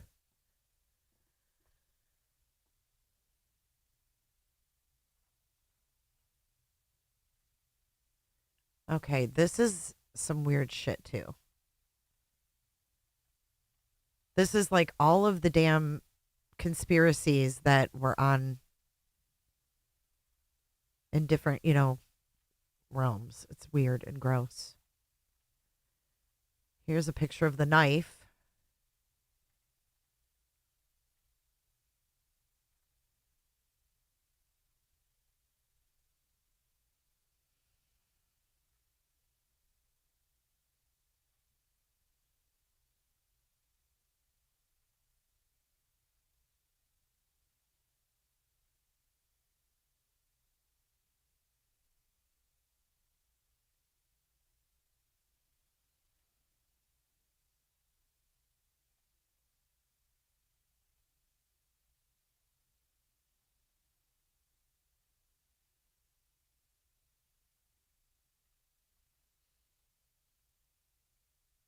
Here, listen to this one on the 29th of December. If the killer is the ex-boyfriend, that is no less insane than if it's some random jealous incel or lonely local dude. There are some murders that are not insane. If Jack D had caught her in a bed with another dude, for example, not an insane murder. But as far as we know, he didn't do it. If things are how they appear to be from the outside, and he killed her for that, he is quite insane. Would also have had killed another 3 innocent people for that insane, stupid, original reason. Then hugged mom and dad at the memorial for the victim. Real insane. Look at this. Cold case, period. Unsolvable, period. This guy was a pro, period.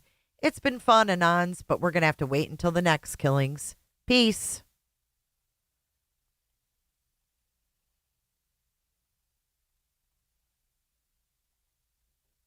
Two-year-olds, that's so twisted for people to do that. There is a lot of troll stuff, but if you remember, Bryan was able to be on the internet at this time. Look at this one. When they released the 911 call and the kids say the scene was a sloppy mess, I will expect you to show up and admit you were wrong this whole time. Cops even said it was sloppy, didn't they?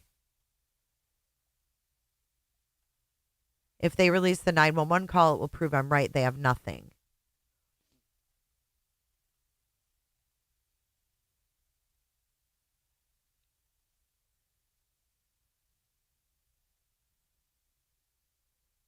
Okay, so here's 3 random theories. A serial killer, Sigma Chi, juggler, KM called JD for coke. Don't answer. Look at this shit.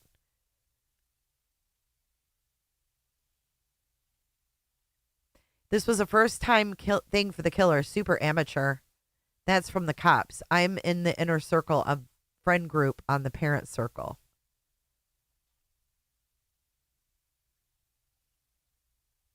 It takes 50 feds to catch an amateur. Amateur how? Serial killer, definitely. And this in the pink is absolutely horrific about the victims. I won't read it out loud. I'll put it here if you want to come back later and you want to read it yourselves. I'll keep it there for a second, but it's so disrespectful that I can't read it out loud. Teenage killers tend to overkill. The sloppier the crime scene and the more damage inflicted, the more likely the perp is young. This was definitely not the killer's first time. Not an amateur, not a hitman or anything like that either. Just a guy who enjoys gore and being in control. Something he's working on, but something he struggles with.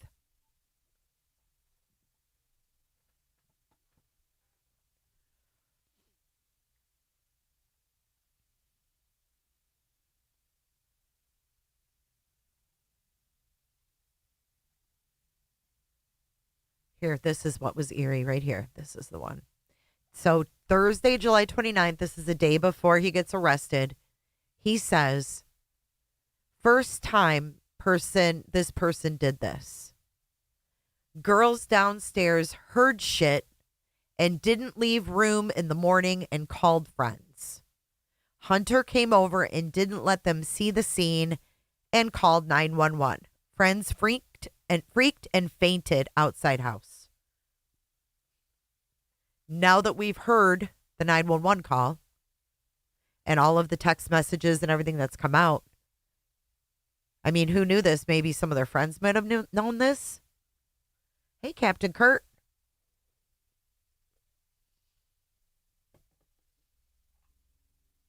Yeah, I don't recommend anybody, checking out this site unless you're, familiar with going on the internet and searching things.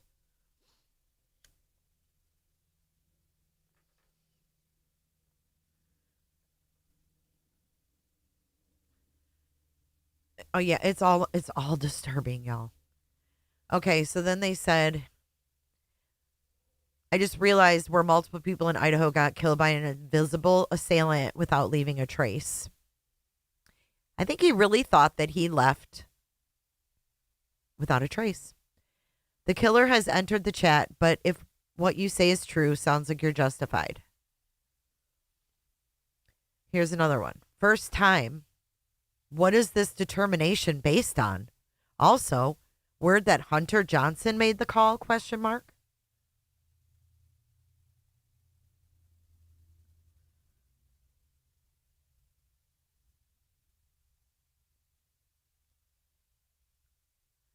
Which girl was in the room closet closest to the front door? I'm just reading this because I want you to keep it in the back of your mind. Because we don't know what we don't know until trial. Oh, God. Here's something about one of the victims. You all seen the new videos of her drunk? Imagine that bee mouthing off to you. Wouldn't you want to punch her in her drunk mouth? She was also broke and wore the same pair of cheap-ass Converse shoes in multiple pictures. And then the response says, first thing I thought when I saw that video was that the killer probably targeted her because of that annoying ass and the others just got in the way. Here's another one. Dylan saw a shadow of someone in the main living room from the bedroom on the second floor and went down to the first floor bedroom because she was freaked.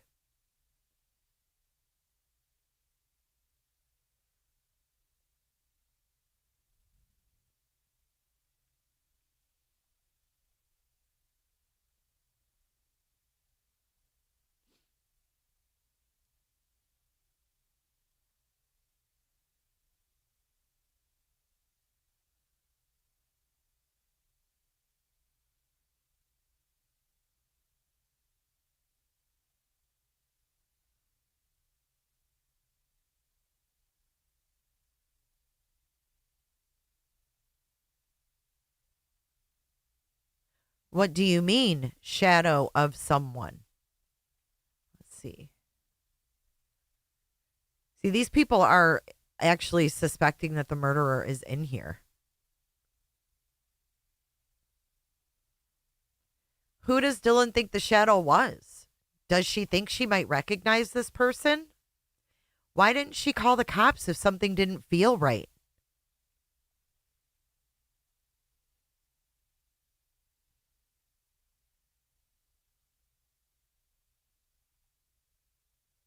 Dylan saw someone dressed in dark clothing creeping around.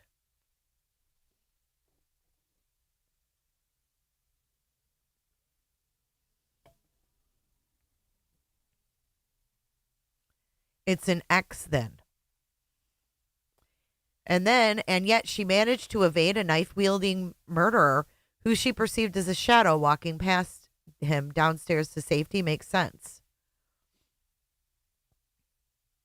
So correct me if I'm wrong. Dylan saw a shadow and was freaked enough to lock herself in her bedroom, but she didn't reach out to the girls upstairs. Then she just went to sleep.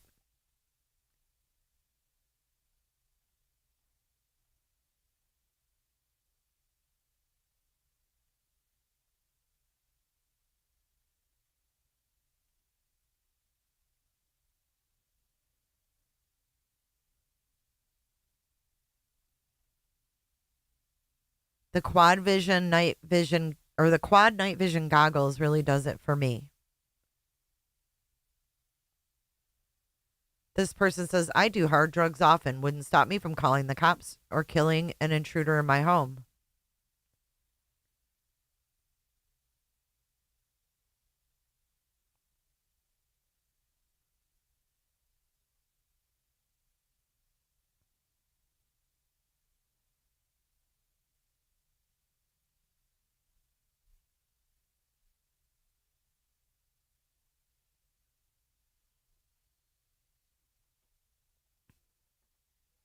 Sounds to me like she knew the person and they told her while holding the knife, go to your room.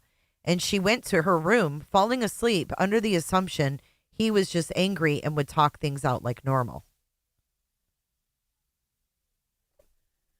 But Xana wasn't by Kaylee and Maddie in the security pic. Girls are always up each other's asses at bars. Okay, that's the end of that. But like I said, all these links up here, they were all just sus. And all of these photos. So let's go back to this. They're engaging in that interaction. We'll also reveal records from Kohberger's cell phone that are in the possession of law enforcement and Google searches regarding the serial killer Ted Bundy. We have also seen these. Dozens of photos in Kohberger's cell phone. Browsing history. Women from Washington State and the University of Idaho, including close friends of the King Road victims. Dateline has also obtained records showing the details of what an FBI cell phone expert has claimed to be in the months before the murders. 23 occasions when Kohberger's phone connected to a cell tower, providing coverage to within 100 meters of the house at 1122 King Road. And in the hours after the murders, details of the timing of phone calls Bryan Kohberger made to a phone linked to his parents just before the controversial selfie he took. And we'll talk to the mother whose daughter was supposed to be staying. Hold on one second, guys. In the house the night of the murders, but a change of plans may have saved her daughter's life. How soon was it that you thought, my God, she was going to be there? I didn't think about that right away. Oh. All I could think about was the kids. Makes you sad too, doesn't it? It does. Sorry.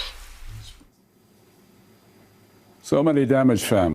Okay, so again, we're going to watch this tonight. Let me close some of this out because I think I have another video I wanted to show you guys.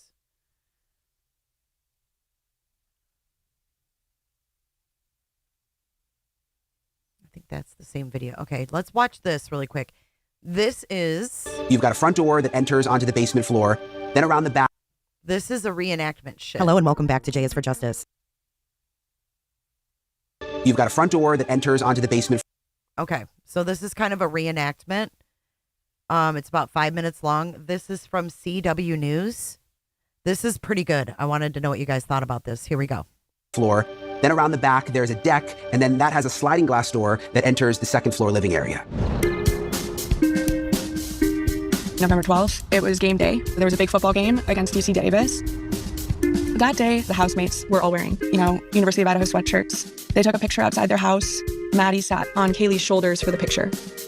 It's Maddie, Kaylee, Xana, and Ethan. Then on either edge of the photo are the two other roommates, Bethany and Dylan.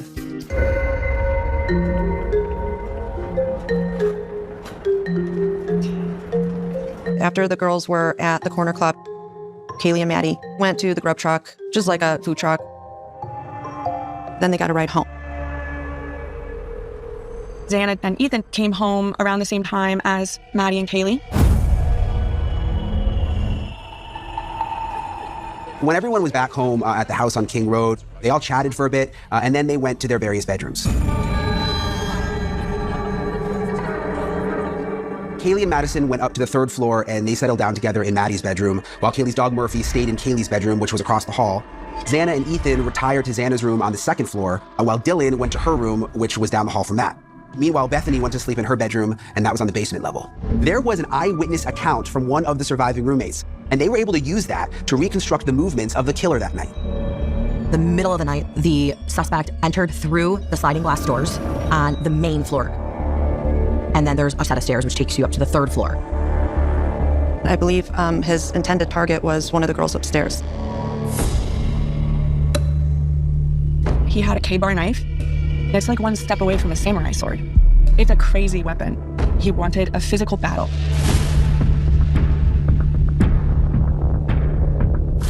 He entered the bedroom where Kaylee and Maddie were sleeping and attacked them with the knife. It only took a few moments.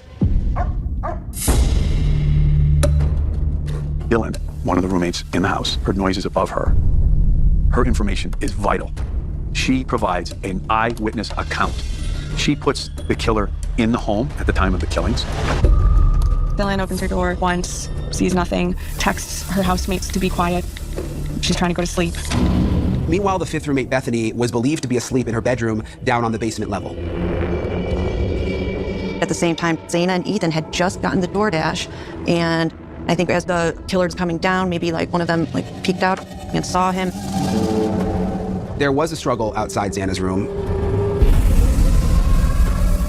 Ethan was mortally wounded. Xana fought for her life, but they couldn't save each other. The dog's barking. Dylan hears them yelling and some commotion. She's yelling upstairs for the dog to stop barking. Dylan got up and went to her door again. This time, when she looked out, she saw the dark figure of a man dressed all in black. He's wearing a mask. All she can see are his eyes and his bushy eyebrows, which really stand out to her. And he just walks right past her without saying anything and walks out the back of the house. All of this takes place within about 15 minutes. This is still about 4:15 a.m. And she stays in her room and she doesn't call police for another 8 hours.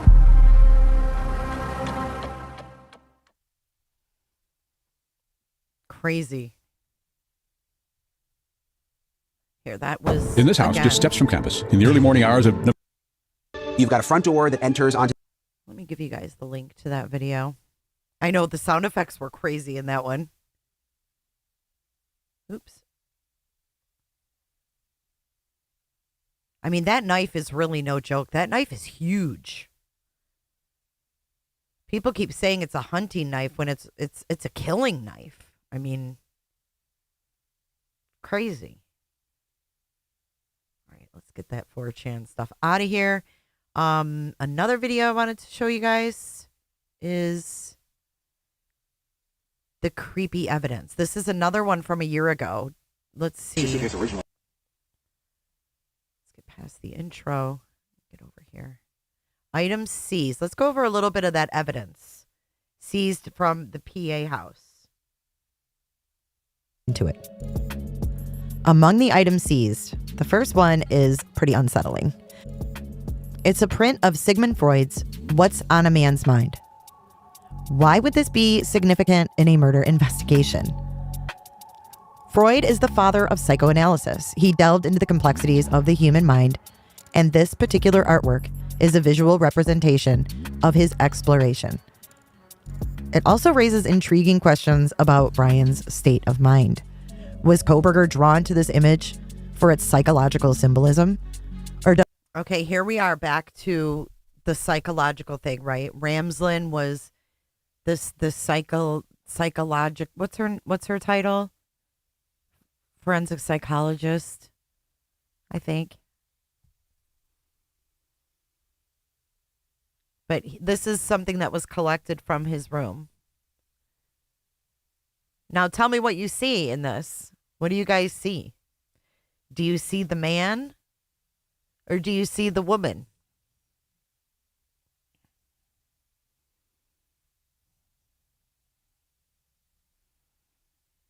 There were notebooks. There were books, notebooks, all kinds of stuff.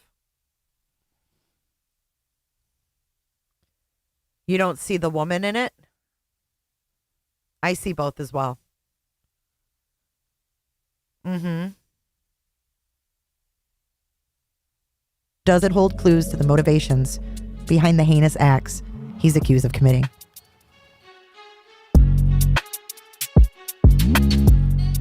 Up next is the pair of black and white size 13 Nike shoes. We remember from the PCA, there was a diamond-shaped latent shoe print outside of Dylan Mortensen's bedroom door. Well, I'm kind of combining two pieces of evidence here. I'm combining the WSU search and the Marshall's receipt and the black and white size 13 Nike shoes. Here are the soles of two black and white Nike tennis shoes that I found online. And here is a very public picture. We haven't heard anything about the diamond-shaped shoe print. That's one thing we haven't heard about. Showing Dylan Mortensen wearing Vans tennis shoes with that similar diamond-like pattern.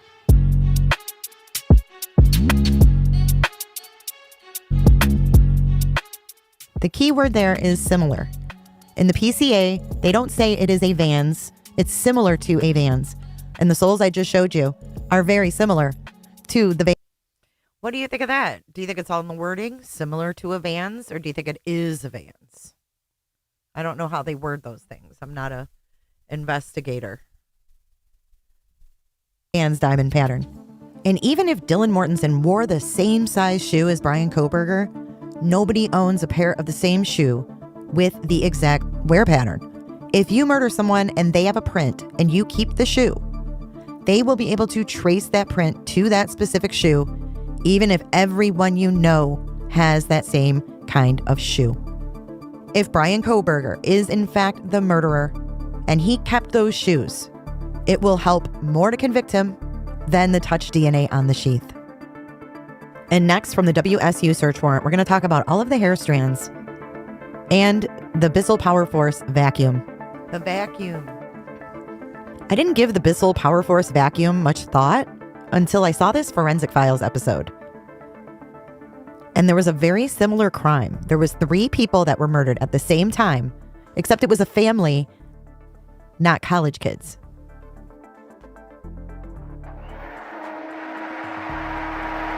Investigators frequently find evidence in common household dirt. Sometimes hair and fibers buried in carpeting can be traced to a suspect. This is super interesting, and no Bissell is going to beat what they're doing right here. Listen to this. As the debris is pulled off the floor, it travels down a short tube and then goes into a collection point. There it becomes trapped in clean fist. The filter is removed and placed into an evidence container. If that filtery vacuum doesn't get what they need, check this out. Argon laser is used, which causes unseen hairs and fibers to fluoresce when exposed to the laser's light. All right, now that is the crime scene vacuuming. Now listen what they do to a regular household vacuum. I had to look at the vacuum bag from a layer standpoint. The varieties that are out there are endless. So that when an individual in a case, for instance, who is wearing a particular type of clothing, transfers fiber material, that evidence will be considered to be unique. The next piece of evidence is the hairs. The condition of the surface of hairs, the condition of the ends, the roots, will often indicate how long a hair may have been in a particular environment. Did you hear that? They can tell how long the hair has been in that environment. That is crazy. So we've got potential dog hair from Buddy, maybe dog hair from Murphy, and then God knows who else's hair from inside the King Road home that they could have potentially found. Because if you think about it, if they found anybody's hair, not just the victims, he would have to explain why their hair would be in his home. And the next item up for bid is ID cards. Inside glove, inside box. Her wallet. Like We got things from her room. Her room really was a part of I'm it. talking about like her wallet with her ID in it and her debit card. And Yeah. She had so many IDs, it's hard to... She had a lot of college IDs, a lot of high school IDs, and so I don't know if I actually We all had see... a lot of IDs. Now, I'm just reading between the lines here, but it sounds to me like this is the Gonsalves pushing the envelope a little bit. I think those could be Kaylee's IDs. Up next is 3 pairs of boots, 2 dark colored and 1 pair of brown. Now, this is the body cam from Queen Road. Not only were this young girl's underwear found in her cup holder, but there was a boot print on her seat. And the cops got photos of it. House and say we find a suspect. We find it. Say we find something that's matches that. Somebody mentioned this earlier. Remember, this is the undies, this is the undies incident where this girl, the next door neighbor, found her car ransacked. Her stuff was sitting, her suitcase was in the middle of the road, and her undies were in her cup holder. But there was a boot print on the seat of her car. And they got a picture of it. Could they match it up? I don't know. Right? We just kind of, now, I mean, it'd be really hard to, unless the person is like, yep, I both, yeah, I mean, which is highly unlikely. But, so when did you get back from Boise? I got back last night at like 5 p.m. Okay, so 5 p.m. last night. Did you lock your car? No, okay. But I came back out here about 9 because my TV was in here and my like pillows. Except that I don't know, I like heard like someone like talk to each other. It was really weird, and then I just grabbed it and went back. Yeah, it's kind of a bowl right here. I mean, people could be up in their backyards. Yeah, it freaks me out though. So 9 o'clock is when you last saw your car in like a normal position. And your TV wasn't stolen? No, because I grabbed it and got it inside. The only thing in here was my suitcase. Where was your suitcase originally? It was right here. So it was in the back. It was like right outside. Yeah, that's definitely odd. It's odd because your fuse box is open. However, I'm not trying to like scare you or anything, but maybe they're trying to steal your car. That's what we were. So we have had, like, oh, be nice. Okay. Bloodstain pattern analysis often yields clues. The bloody mattresses and furniture that were removed from the King Road home were quite shocking to see. But what can investigators figure out from all of this? God, remember all of this? Oh, for anybody to say there was no blood, I mean, that mattress, and they just lay, oh my goodness. My goodness. Anna Quist, it is on NBC tonight at 9 Eastern time. We're going to be streaming it on Kick. If you guys could share the Kick link. Oh, it was horrible. And then, the bags of the bedding and things. Were quite shocking to see. But what can investigators figure out from all of this blood? The positions of the victims and killer, the movements of the victims, and the number of blows struck can be reconstructed by an experienced examiner. In these photos, we see what looks to be a dresser and a nightstand carried out. I know there was also a photo floating around of a desk, and you could see actual blood on the leg of the desk. So interesting to hear what investigators can get from these things that we don't even think twice about. I mean, I've seen these videos and pictures a dozen times, and I've never really gave that much thought about the things that we went over today.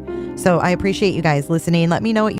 Okay, so did you guys find that to be interesting? I have so many videos that I just started playing them, and I'm like, holy crap.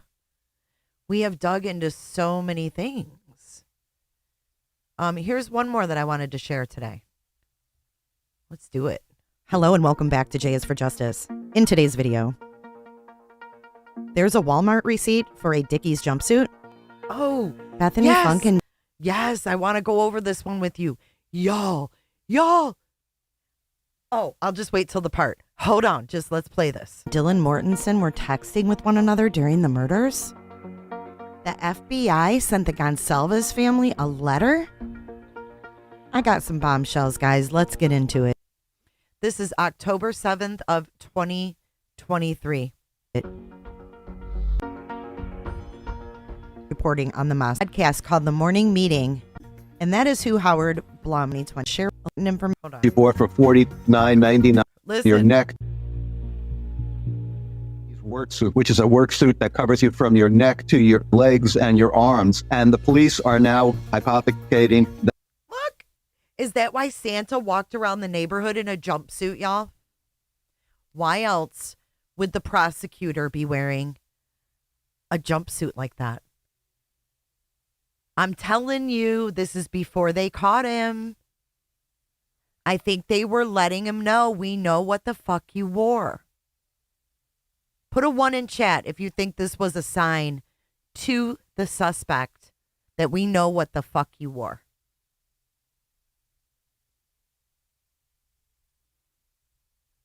Ain't no prosecutor gonna walk around in no jumpsuit in the neighborhood.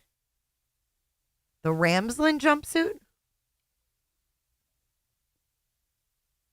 Like, if you're the killer and you see the prosecutor on the news in this jumpsuit, are you going to be like, oh, fuck? Shit. Yes, 4 hours. With his badge out. Isn't that wild? Woo! I thought that was wild. He was fucking with him, yes. Work suit, which is a work suit that Can you find it, Diana? I don't know which one it is. If you can find it, yeah, I will. covers you from your And I can look for it after this. neck to your legs and your arms. And the police are now hypothecating that Kohberger wore this work suit, the Dickies work suit, which he bought for $49.99 at a Walmart in Pullman, Washington. He wore this during the killings, and then afterwards he took it off, threw it into his trunk, perhaps in a garbage bag. And that's why. Yeah, Bill's wearing like a monkey suit. He's wearing like a mechanic suit. Why there was no blood in his apartment or in his car. And again, the police have this receipt.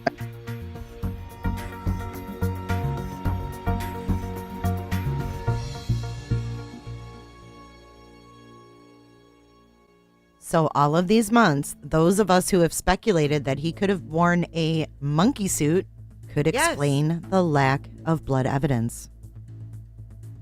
Again, there's those hands, y'all. Something is just not right with those hands.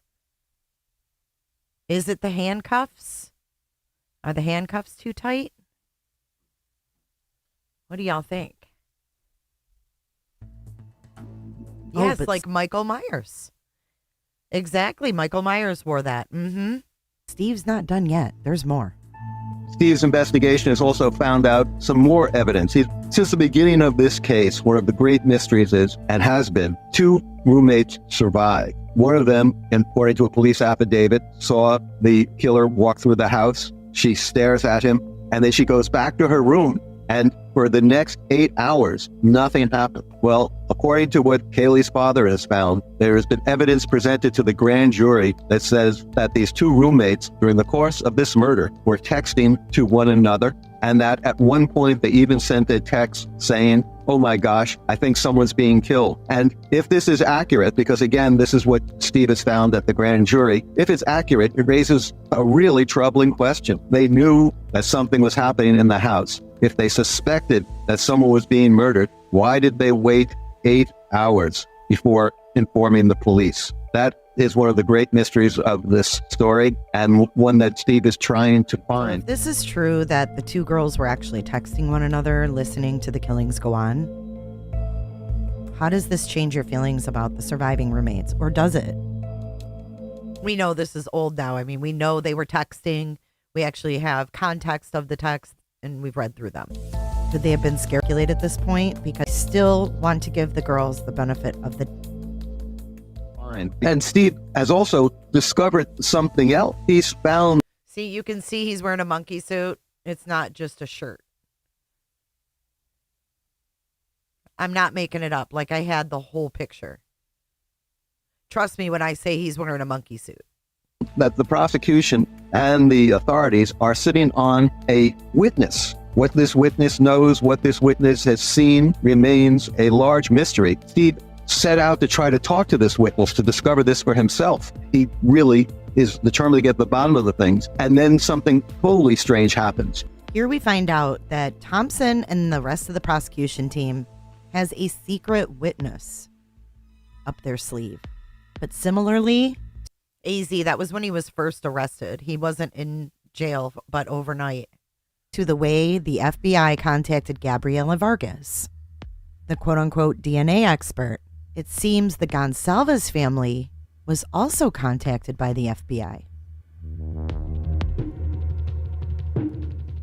The FBI sends a letter to his lawyer, to Shannon Gray, Steve Gonsalves' lawyer, saying that back off. This witness came to us under a edict on a tip line saying that we would protect his confidentiality. And if you try to contact him, if you in any way reveal his identity, then you will be in violation of federal laws. And Steve felt he had no choice but to back off. And at the end, all he can say, there's a lot more to this story than the media knows at this point. And this mystery has remained, and it hovers over this entire tragedy. And Steve, I believe, rather courageously, is trying to get to the bottom of things. I understand for the integrity of a case, grand jury witnesses are supposed to be kept private.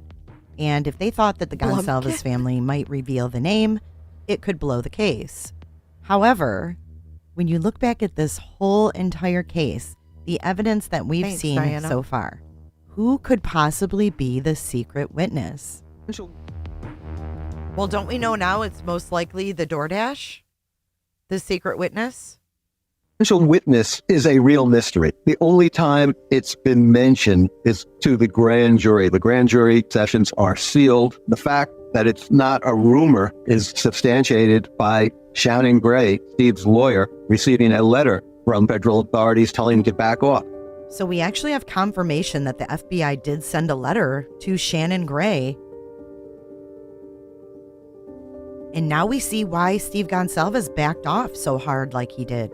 If it's so important that he has to back off, one has to wonder what it is. And it's just another mystery in a case that's filled with mysteries. I mean, the major question for all these months is coming up to a year since these murders occurred. And still, we really don't have a handle. We being anyone, even the authorities, it seems, have a handle on why. Why did these killings take place? Were they aimed at one of the victims? Were they aimed at just the house? Was it just happenstance? This is an answer that any curious individual that reporters want to get to the bottom of. For a family who lost a child, it's an issue of supernal consequence. This part really had me thinking how difficult it is to lose a child in the first place, let alone lose a child in a brutal way, and then to have all of this red tape wrapped around this horrific murder involving your child and not being able to get any answers. And it further infuriates me to see that this trial is just stagnant, just sitting there. And in the whole grand scheme of things, there's victims' families that sit waiting for answers, waiting for justice. It's got to be grueling. That exists on this case. Is the trial going to be postponed for 6 months or a year or even 2 years? Steve Gonsalves believes it could perhaps be as long as 2 years. And that means he and his family are going to be living in this nether state for at least 2 more years, not knowing why their daughter was murdered. I'm so glad. I can't wait until this begins in August. You know it? Things when Steve begins his investigation, he gets so many leads.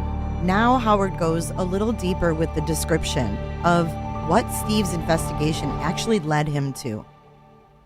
He gets a lead from a man in prison, a convict, and it seems quite promising. The convict makes an elaborate but very believable story, and Steve spends several months working with a private detective, going down this rabbit hole, trying to get to the bottom of things. At the end, he realizes it's phony, so he keeps on going. I forgot about In that. his quest for the truth, I forgot that Steve Gonsalves got hosed in the beginning. Steve Gonsalves is going through all of these loops to get to the truth. It sounds like torture to me.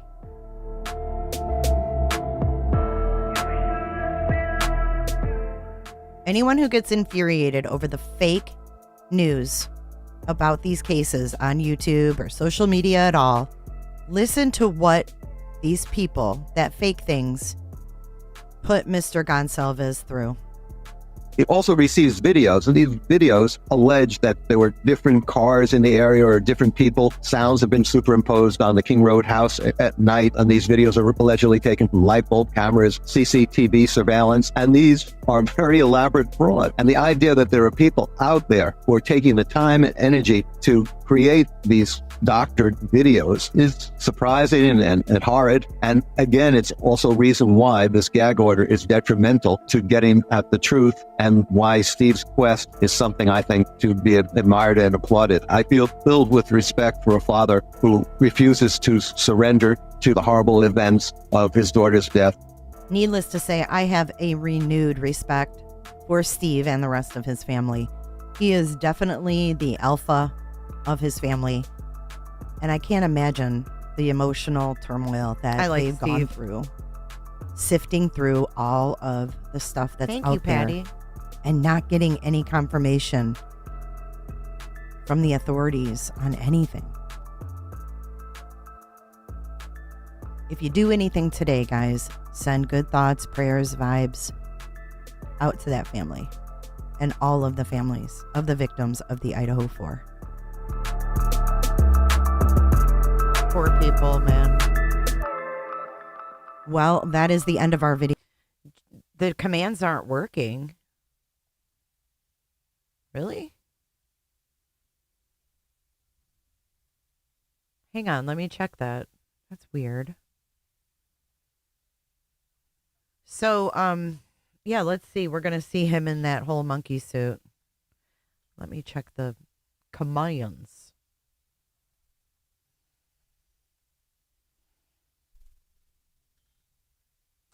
No, I'm thinking maybe the sister. When someone said that, I forgot that the sister was allegedly the one. It's not working on the other channel either. Oh, leave it up to YouTube. That should be every time we have glitches. We should play this soundbite.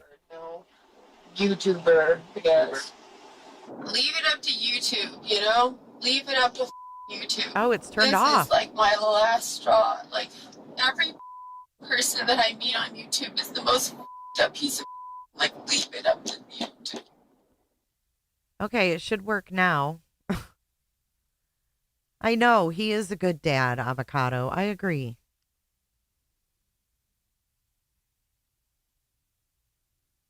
Okay, so now let's take a look at this. We have a new selfie of Kohberger. You guys ready? Do. Let's talk about this. Psychopathy. And while we do that, I'm going to pull up Josco. Let me pull up Josco.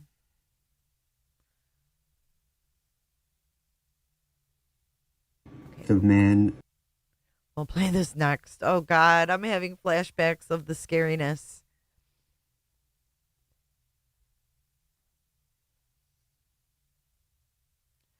A selfie taken from Bryan Kohberger's phone, December 28th, 2022. Who the fuck did he take this for? Obtained by Dateline.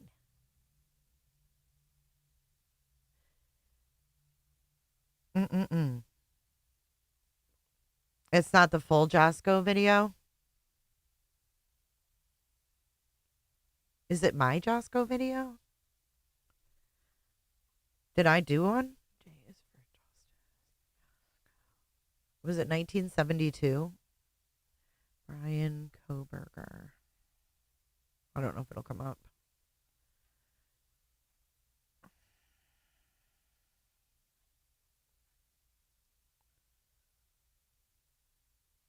Oh my God, look what I wrote on this thumbnail 2 years ago. What was his angle? I know, I'm looking for it too. Evidence of stalking. Comparing the voices. T-Rev's call to the rap. To the haircutting place. To the Pullman traffic stop. And bizarre TikTok account.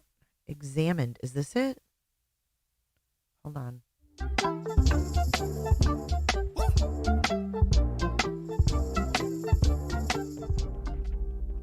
I do HVAC with my father, Michael Kohberger. It is a side job here and there that has allowed me to have periods of unemployment.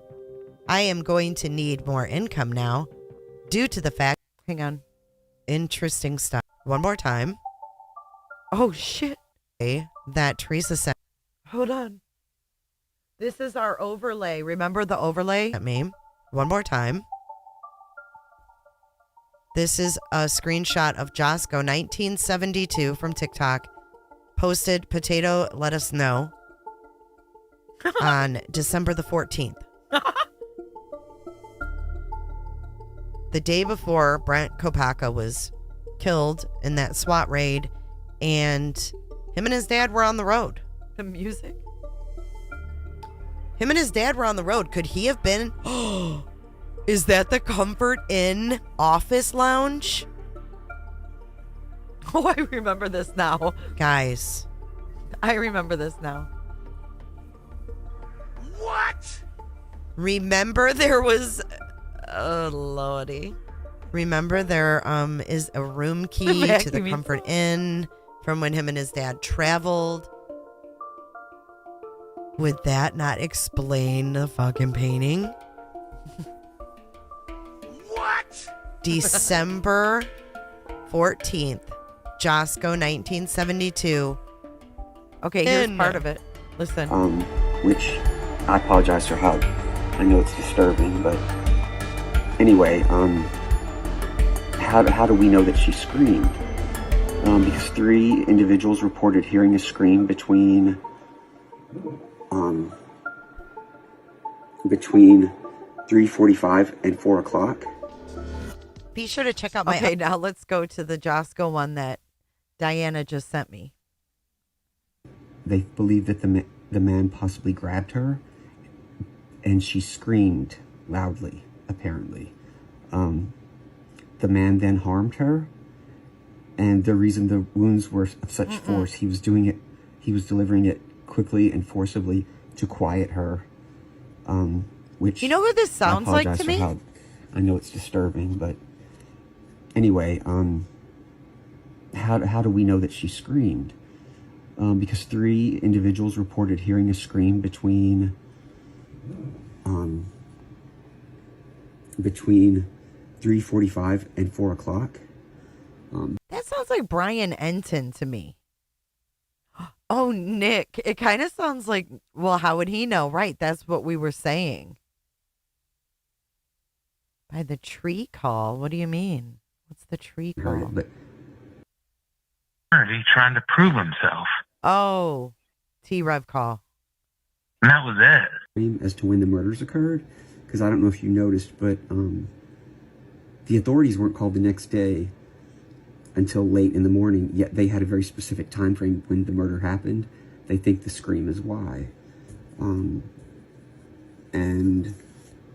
after reviewing video files from the neighborhood, they reviewed security cameras in the area, and they have an audio file I haven't heard it, but I was told that you can clearly hear a loud scream from a female. That scream was recorded. Is this T-Rev? Yes, sir. What's going on? Now listen. Not much, man. I found you today. I watched your live earlier. Not the same guy, I don't think. Hey, Christine Micro. Thing that's in there. Absolutely don't know. That kind of stuff. And I'll watch those kind of things, but like when someone like... They believe that the man possibly grabbed her, and she screamed loudly, apparently. The man then harmed... Look at the size of the ear on this guy. I know we've done this a bunch of times. I don't think it's the podcast caller, but could it be Bryan Kohberger?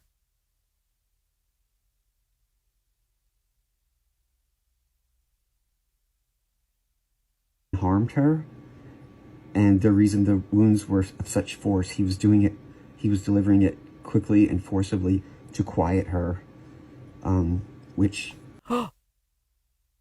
Look at how sunken in this I just noticed something.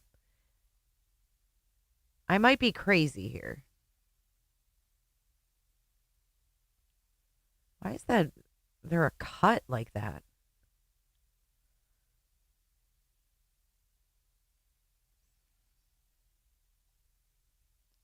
Hold on. Let me get my handy filters out.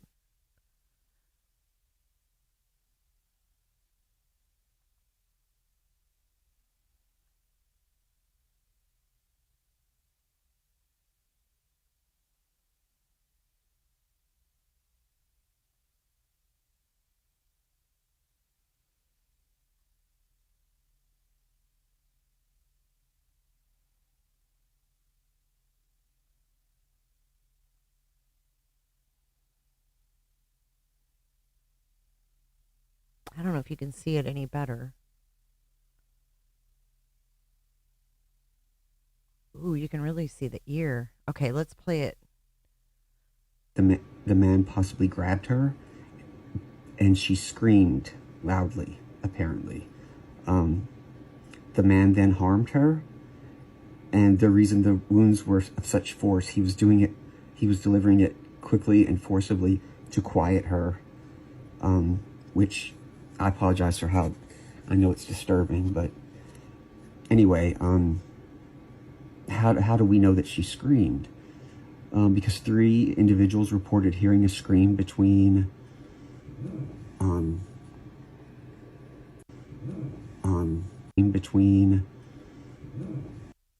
Did you hear that? What is that noise?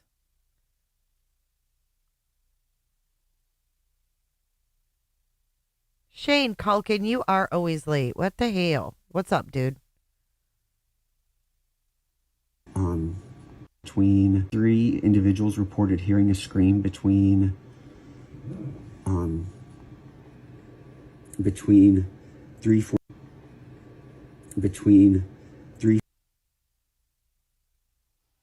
Trying to see what's in the background here. Scream between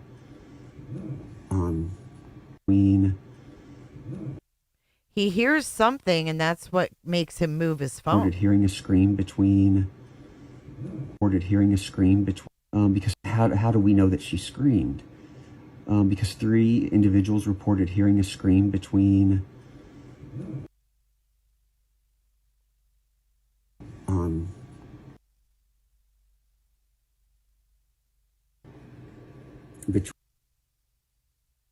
between 3:45 and 4 o'clock. That's why the police have such a specific. Okay, they're wearing a watch. See the watch? That person's wearing a watch.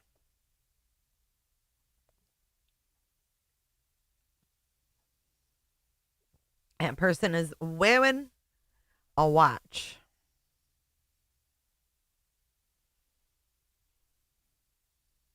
Time frame as to when the murders occurred, because I don't know if you noticed, but the authorities weren't called the next day until late in the morning, yet they had a very specific time frame when the murder happened. They think the scream is why. And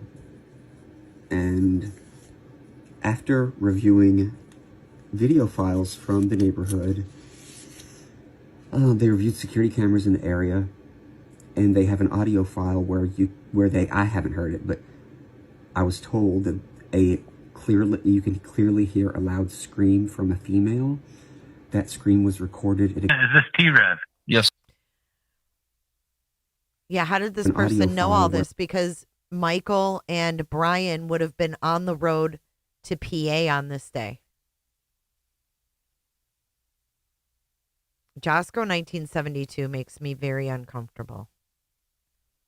Do these earlobes do that, 911? I don't see a wedding ring. I don't know. Someone has some information, though. Right, but remember AZ at that time, they were saying that, remember the guys in the field? There was a scream, but it was before the murders.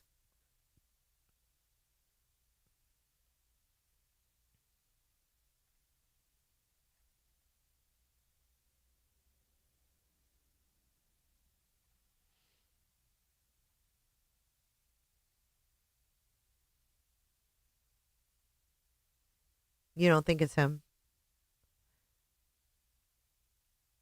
Wasn't that closer to 3, Mike? I thought that was like at 3:00 where those boys were stopped. But what's interesting is we need to go back and see what time that was, because Bryan Kohberger, they say, was pulling into there at 3:33. I want to go back to that footage in a second. Let me pull up what Dirty Diana sent. I'm sure there's a lot of screams, right? Especially on a game weekend. I'm sure it was rowdy out there.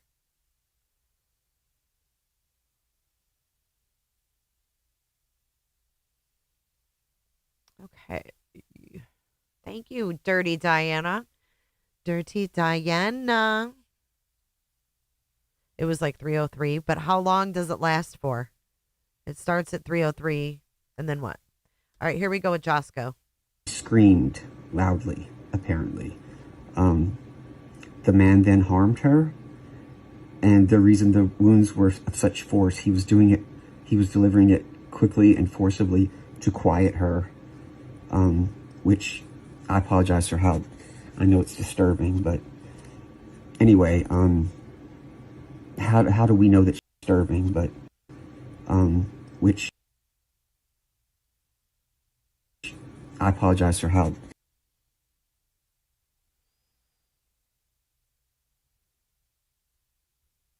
The man grabbed and harmed. The second. He's reading from notes. The fuck? Oh my God. I have the chills too, Anna. I don't like it. I think it's him. Him and his dad would have. Look at the eyebrows. I'm sorry, but like this, the eyebrows and the sunken eyes. It's not Einen. Look at the sunken eyes and the nose. Hold on. Let me make it a little bit bigger, just the face. I'm thoroughly creeped out right now.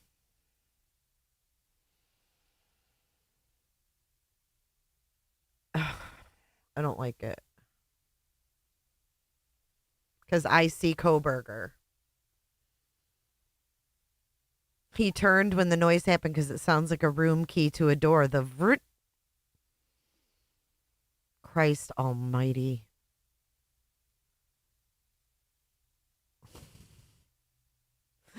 Why?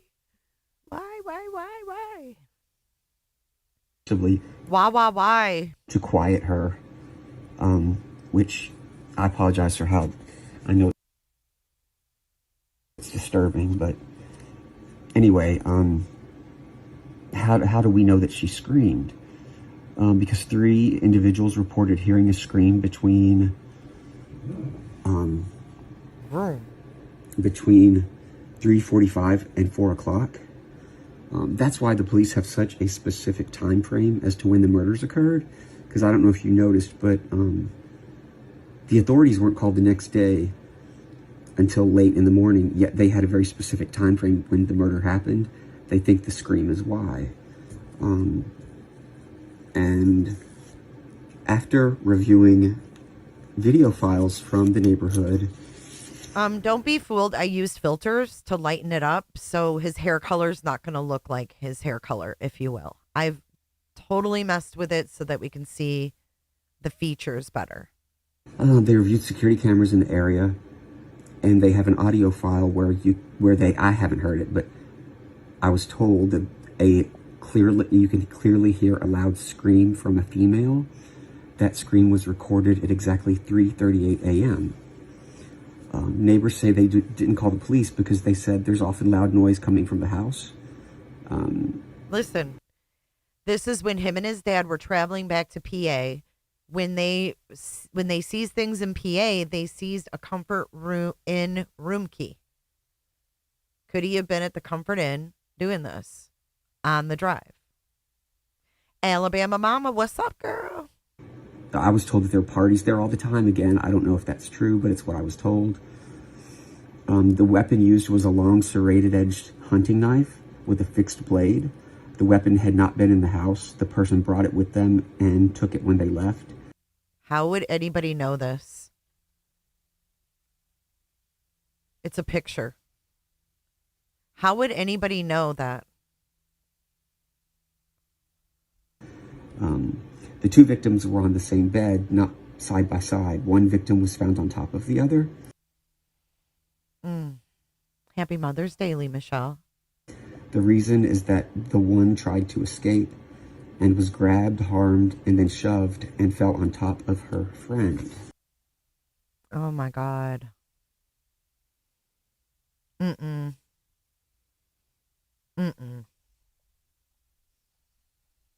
Creep town, dude. Yeah, we do. We know how they were in the bedroom, Maddie and Kaylee. I don't think he sounds Southern at all. That is why there is there's a lot of blood mixtures on this at the scene. They're also desperately looking for this white car.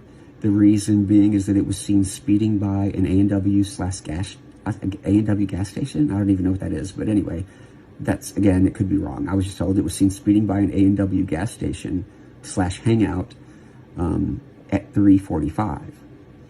Now, if the screen was recorded at 3:38 and the car sped by at 3:45, it's a very tight time frame. Yeah, it's like they're sitting in the hotel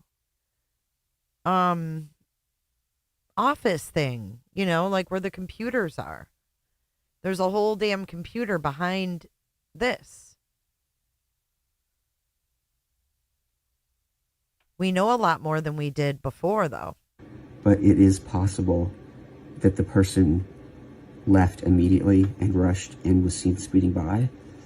Also, the scream may have been what caused the person to quickly leave. That scream could have been what saved the other two roommates' lives. The person knew that they might be, and she screamed.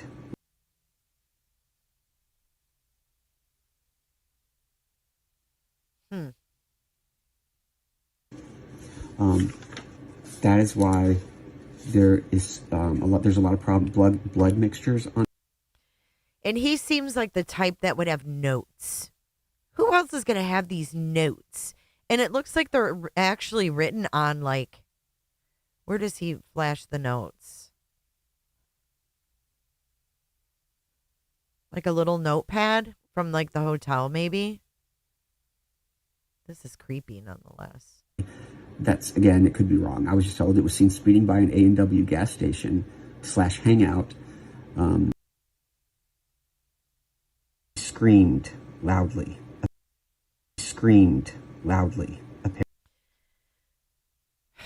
And he's got on his screen the Moscow Police Department from a news Screamed thing. Loudly, apparently.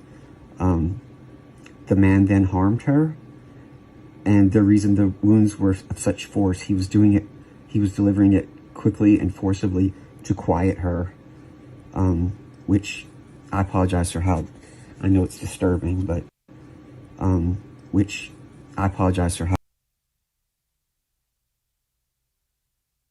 forcibly to quiet her. I want to slow this part down. I'm going to go ahead and mute him so we don't have nightmares tonight. But I want to see if I can't catch him slower.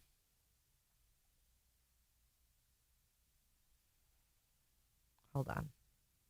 Yeah, we went over all that, guys. We went over the voicemail.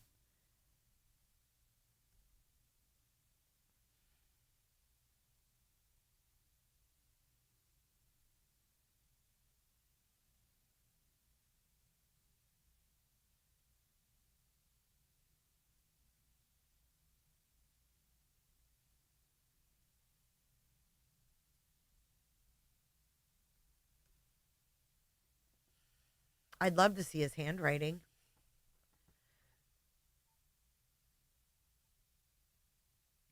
I just don't know who else would write this out and like make a TikTok. It's weird, right?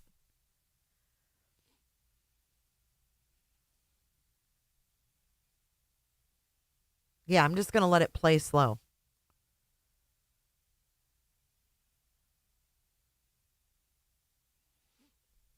Look right there.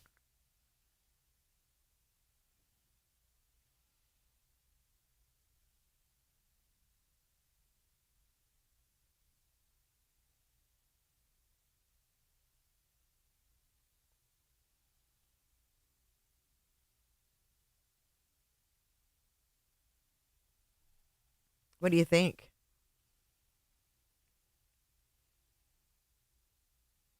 You can kind of see more of his neck and his eye sockets. Streamlabs said, yikes. He's holding his phone, recording the computer, and this is a reflection off the computer.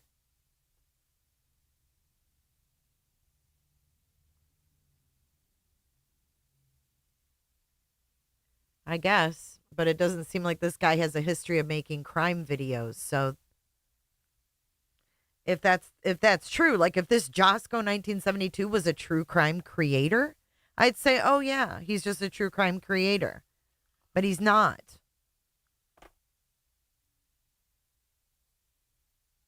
We did the voice comparison. We couldn't tell. We did it. And why would you make a video like this, and how would you have the information? The information he has is just as creepy as Kohberger. It being Kohberger, you know what I mean? I'm just going to let it play at this speed. So he's like recording. It would be like me sitting here recording.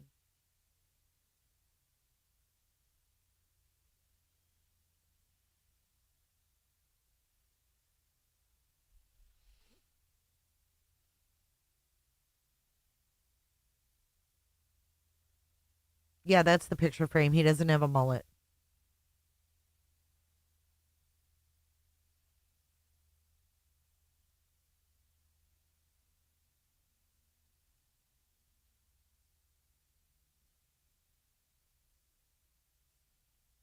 Hey, Monkey Mar.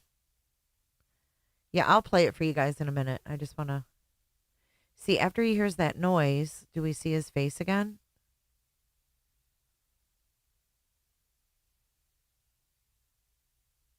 I mean, even look at the lamp behind him. It kind of looks like a hotel lamp. We don't know, Lee Michelle. We're just speculating at this point. It's just a weird video that we found a long time ago and thought it could possibly be him.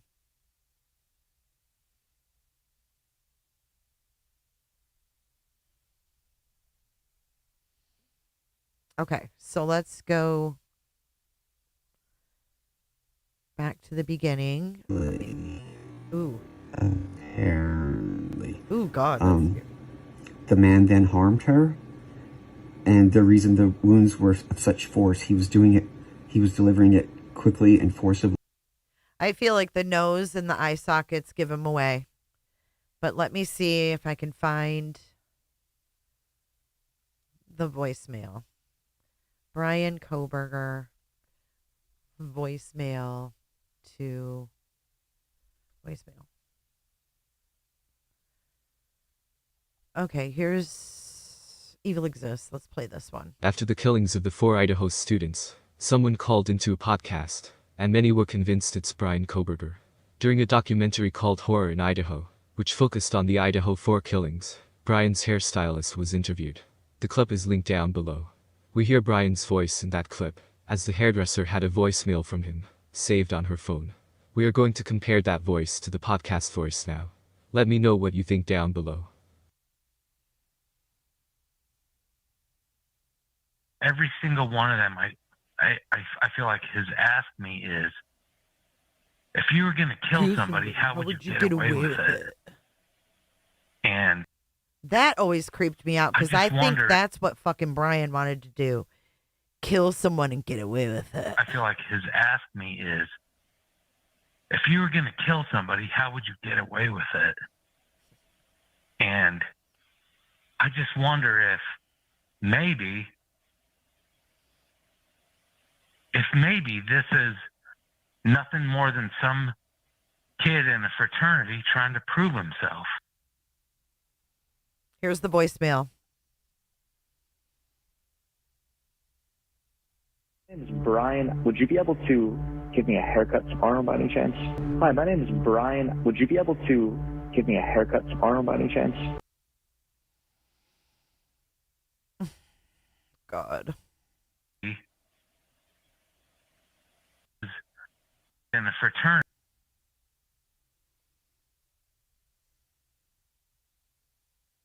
My name is Brian. Would you be able to give me a haircut tomorrow by any chance? Hi, my name is Brian. Would you be able to give me a haircut tomorrow by any chance? To quiet her, which I it's apologize for how I think know it's him. disturbing, but Mm-mm. anyway. I think it's him. I don't think this call-in of T-Rebs is him. I think this voicemail and Josco matches. Yeah. Brian, would you be able to give me a haircut tomorrow by any chance? Hi, my name is Brian. Would you be able to give me a haircut tomorrow by any chance?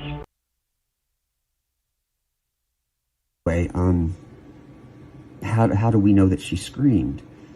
Because 3 individuals reported hearing a scream between 3:45 and 4. My name is Brian. Would you be able to give me a haircut tomorrow by any chance? Hi, my name is Brian. Would you be able to 4 o'clock. give me a haircut tomorrow? That's why the police have such a specific time frame as to when the murders occurred. Because I don't know if you noticed, but the authorities weren't called the next day until late in the morning, yet they had a very specific time frame when the murder happened. They think the scream is why. And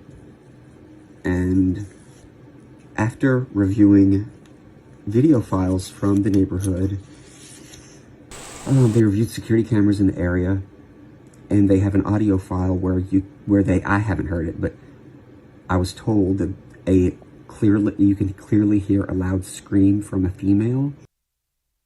Kind of slightly, there's a little bit more leeway as well. Like there are a few lines, like there's one white line and there's another one in front. Like there's like a certain margin from which you can actually kind of put your vehicle, place your vehicle. Yeah, so I know laws vary state to state, but there is a law so you don't get not. I don't know if there's a best thing to do in that situation, because you're either going to back up into somebody or you're going to run a red light. So, or you're going to be sitting in an intersection. Crosswalk, so. Great option there. Yeah, I was just slightly into the crosswalk, so. Yeah, where I'm from Pennsylvania, we actually don't have like crosswalks. Option there. Let me boost this audio just a little. Yeah, I was just slightly into the crosswalk, so. Yeah, where I'm from Pennsylvania, we actually don't have like crosswalks. Oh, so even if you're kind of slightly, there's a little bit more leeway as well. Like there are a few lines, like there's one white line and there's another one in front. Like there's like a certain margin from which you can actually kind of put your vehicle, place your vehicle. Yeah, so I know laws vary state to state, but there is a law in Washington for. So I'll try to find that.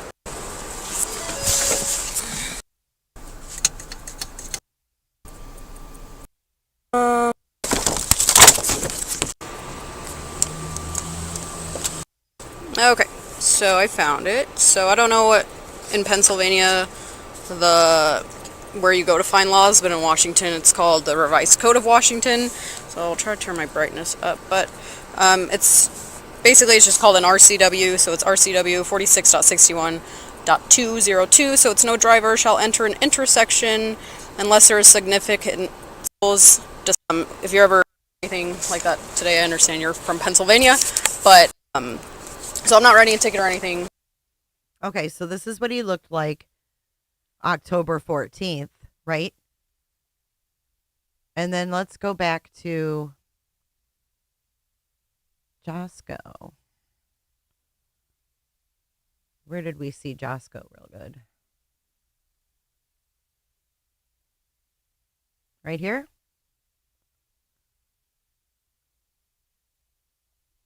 Okay, so there's Josco, right?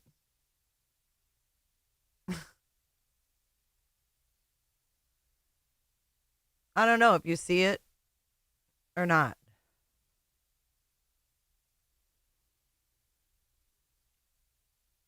Put a 1 in chat if you think this right on the screen could be Bryan. Look at his fat little earlobes. Or fat earlobes. He has fat earlobes.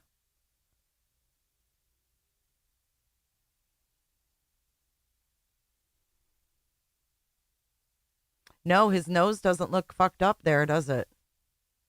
Wonder when it got broken. It might be, though. This is kind of grainy. Like that today. No, it does kind of look fucked up. Revised Code of Washington. So I'm not writing a ticket or anything like that. No, Josco, I think, is gone. Isn't the whole account gone, Diana? You can't get stopped for that Diana. alone unless you can clearly just clear it right away. Okay. So then basically, I understand. You're just supposed to wait behind the white line. Drivers do it all the time.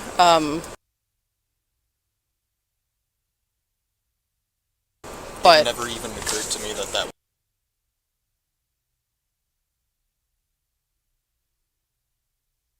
Okay, here's his ear. Right here. Right here.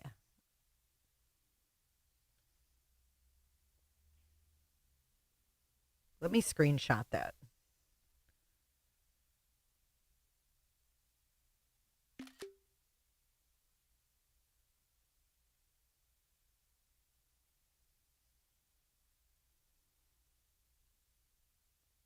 I think he's challenging her because she's a woman. I don't think he likes women. So now look at Josco.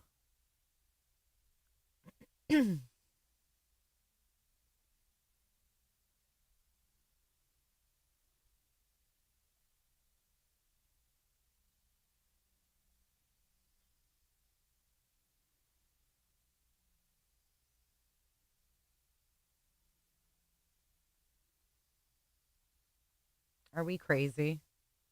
Or did we find something?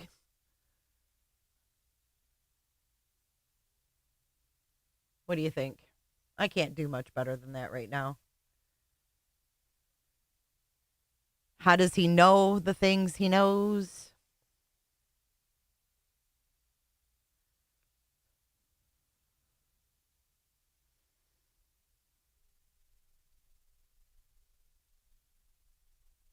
Yeah, I've tried comparing it to hotel decor. I have done it. I could not find complete match. I don't know what Comfort Inn they stayed at. I looked. I even looked at the lab at WSU to see if he was in the computer lab when he recorded this. Because I thought maybe he recorded it at school, and it does look similar to the lab in the criminal justice department.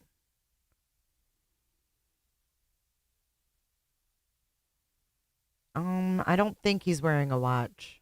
They would have removed everything by that point anyways. He was wearing handcuffs. He was wearing bracelets.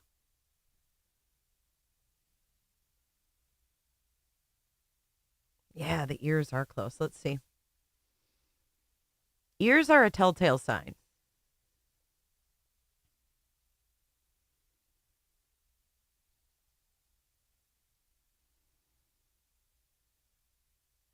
Personally, I'm creeped out because I think it's him. I can't see the eyebrows good enough, Regina. We can, however, see the outline of his ear and that fat little earlobe that has a shadow on it. Here, let's do a poll. Let's see if the earlobes match. What do they say? Do the earlobes match?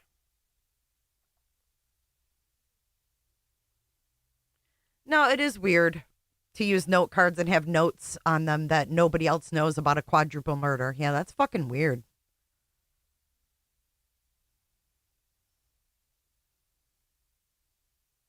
You got to remember it's a different angle, Ohana. Totally different angle. One angle is like It's completely different.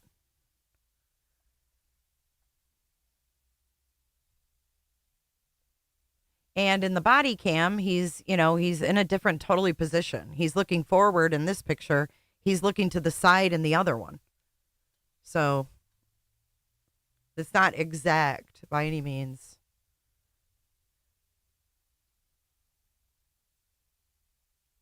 I don't know, Flo. They found a lot of stuff. Notebooks. I'm sure they found papers. 78% of you think that it's a match. I think it's pretty damn close.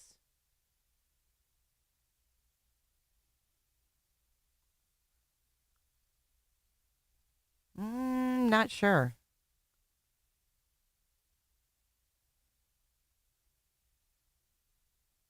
All right, hold on. I want to hear this again. Let's really listen to what he says this time. Screamed loudly, apparently. The man then harmed her, and the reason the wounds were of such force, he was delivering it quickly and forcibly to quiet her, which I apologize for how, I know it's disturbing, but anyway, And if that is him apologizing, oh my goodness. You want to talk about a creep town level. La la la la la. You don't hold account. how do we know that she screamed? Because 3 individuals reported hearing a scream between 3:45 and 4 o'clock. Whoever this was just got a little spooked by that noise. Just saying.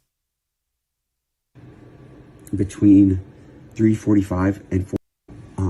3 individuals reported hearing a scream between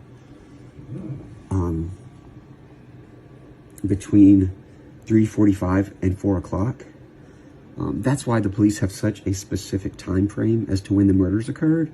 Because I don't know if you noticed, but the authorities weren't called the next day until late in the morning, yet they had a very specific time frame when the murder happened. They think the scream is why.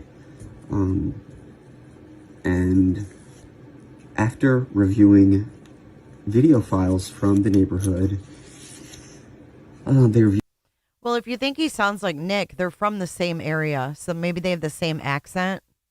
They're both from Pennsylvania. Security cameras in the area, and they have an audio file I haven't heard it, but I was told that you can clearly hear a loud scream from a female. That scream was recorded at exactly 3:38 a.m. Neighbors say they didn't call the police because they said there's often loud noise coming from the house. Lindsay. I was told that there are parties there all the time. Again, I don't know if that's true, but it's what I was told. The weapon used... We need CBI hats for sure. ...was a long serrated-edged hunting knife with a fixed blade. The weapon had not been in the house. The person brought it with them and took it when they left. The 2 victims were on the same bed, not side by side. One victim was found on top of the other. The reason is that the one tried to escape and was grabbed, harmed, and then shoved and fell on top of her. And remember what Steve G said? If you picture Maddie and Kaylee was punched in the face so hard that it broke her nose. I think she woke up and he had already harmed Maddie, and she tried to get away. Side by side, one victim was found on top of the other. The reason is that the one tried to escape and was grabbed, harmed, and then shoved and fell on top of her friend. That is why there is there's a lot of blood mixtures on this at the scene. They're also desperately looking for this white car. The reason being is that it was seen speeding by an A&W gas station. I don't even know what that is, but anyway. Regina, we just did about 5 minutes ago. That's, again, it could be wrong. I was just told it was seen speeding by an A&W gas station / hangout at 3:45. Now, if the scream was recorded at 3:38 and the car sped by at 3:45, it's a very tight time frame. It's a very tight time frame. Yeah, because we know now the murders happened between, what was it, 4:07 and 4:20? I think Diana said it was the 22nd, but I think it was the 16th when him and Michael were on the road. I think it was the 15th or the 16th when him and Michael were on the road and when they heard about the killing of Bryan Kohberger. But it is possible that the person left immediately and rushed and was seen speeding by. Also, the scream may have been what caused the person to quickly leave. That scream could have been what saved the other two roommates' lives. The person knew that they might. AZ, we don't know the positions of their bodies. How do you know? How do we know? I don't think we know the positions of their bodies.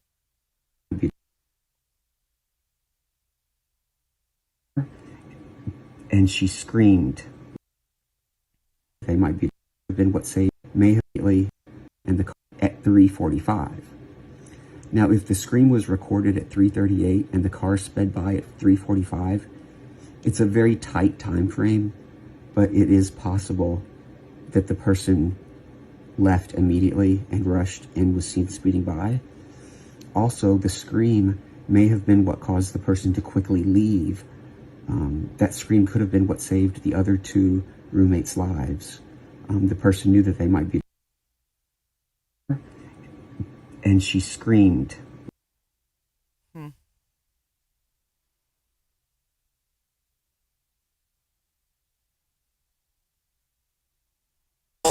You can go. Yeah, where I'm from Pennsylvania, we actually don't have like crosswalks. Oh, so even if you're kind of slightly, there's a little bit more leeway as well. Like there are a few lines. Like there's one white line and there's another one in front. Like there's like a certain margin from which you can actually kind of put your vehicle, place your vehicle. Yeah. So I know laws vary state to state, but there is a law in Washington for blocking an intersection like that, proceeding through when you don't, when you're just stalling. I forget the actual verbiage. I can find it for you, but it's like stalling, blocking it. And you can't really take how the body cam sounds because he's not recording on the same mic. You know what I mean? Yeah, registration like at all? Okay, let's see. Back to you. I'm just going to... You know, another thing I noticed here? Hold on. Another thing I noticed here. Oh, let me take that filter off there. That looks like shit.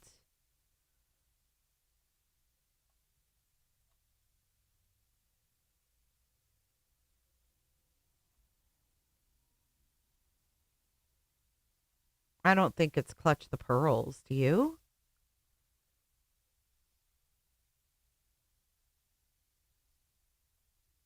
Hold on.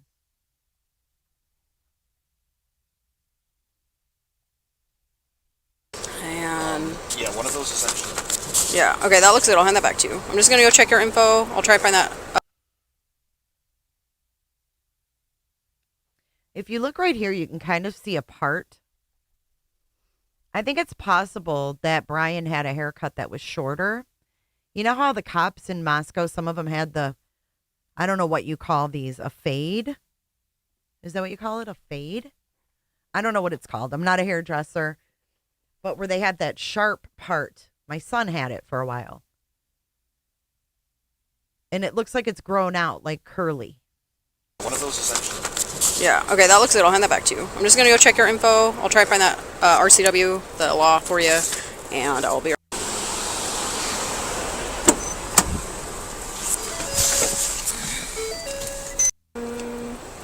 So would you explain that to me a little bit further? So in Pennsylvania, when you're stuck like in their intersection, you have to make the left.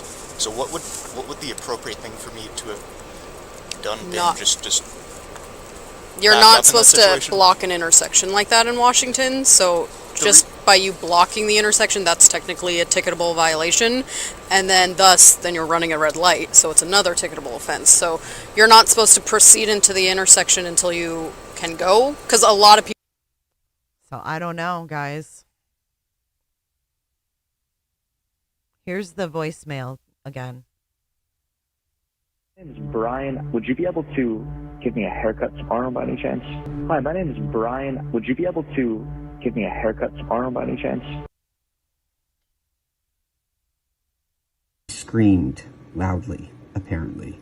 The man then harmed her, and the reason the wounds were of such force, he was delivering it quickly and forcibly to quiet her, which I apologize for how, I know it's disturbing, but anyway, how do we know that she screamed? Because 3 individuals were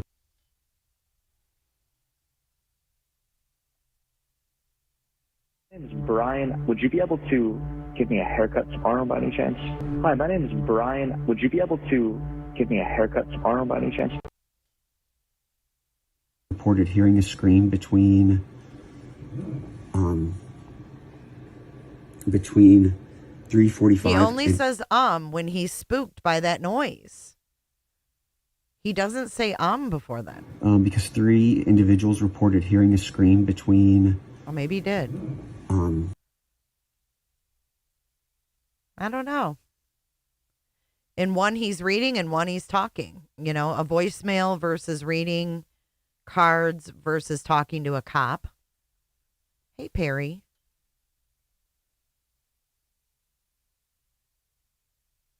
Like there's like a certain. Oh. So even if you're kind of slightly, there's a little bit more leeway as well. Like there are a few lines. Like there's one white line and there's another one in front. Like there's like a certain margin from which you can actually kind of put your vehicle, place your vehicle. Yeah. Yeah. So I know laws vary state to state, but there is a law.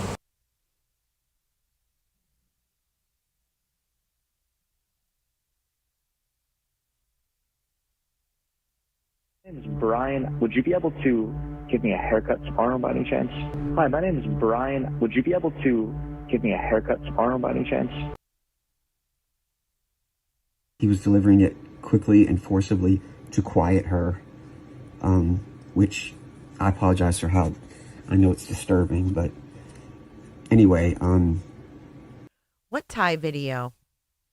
how do we know that she screamed? Because 3 individuals reported hearing a scream between 3.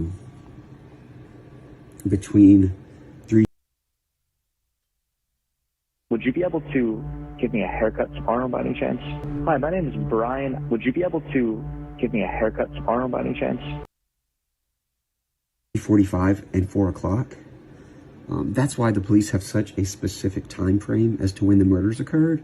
Because I don't know if you noticed, but the authorities weren't called the next day until late in the morning, yet they had a very specific time frame when the murder happened. They think the scream is why. I think it sounds similar, really similar to this. Hi, my name is Brian. Would you be able to give me a haircut tomorrow by any chance? The voicemail, yeah, that's Brian. This is Brian too. Pennsylvania, we actually don't have like crosswalks. Oh, so even if you're kind of slightly, there's a little bit more leeway as well. Like there are a few lines. Like there's one white line and there's another one in front. Like there's like a certain margin from which you can actually kind of put your vehicle, place your vehicle. Yeah. He said, you know. And murder happened. They think the scream is why. And after reviewing video files from the neighborhood, they reviewed security cameras in the area, and they have an audio file I haven't heard it, but I was told that you can clearly hear a loud scream from a female. That scream was recorded at exactly 3:38 a.m.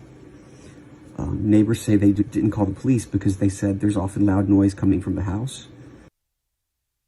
He knew that too. He knew. Give me a haircut tomorrow by any chance? Hi, my name is Brian. Would you be able to give me a haircut tomorrow by any chance? I was told that there are parties there all the time. Again, I don't know if that's true, but it's what I was told. Oh, you know, there were parties there because you called the cops on them for the noise complaints. Fight me, Bryan Kohberger. Fight me, Bryan Kohberger. The weapon used was a long serrated-edged hunting knife with a fixed blade. The weapon had not been in the house. The person brought it with them and took it when they left. The two victims were on the same bed, not side by side. One victim was found on top of the other. The reason is that the one tried to escape and was grabbed, harmed, and then shoved and fell on top of her friend. That is why there is there's a lot of blood mixtures on this at the scene. They're also desperately looking for this white car. The reason being is that it was seen speeding by an A&W gas station. I don't even know what that is, but anyway. Okay, I found another video. Check this out.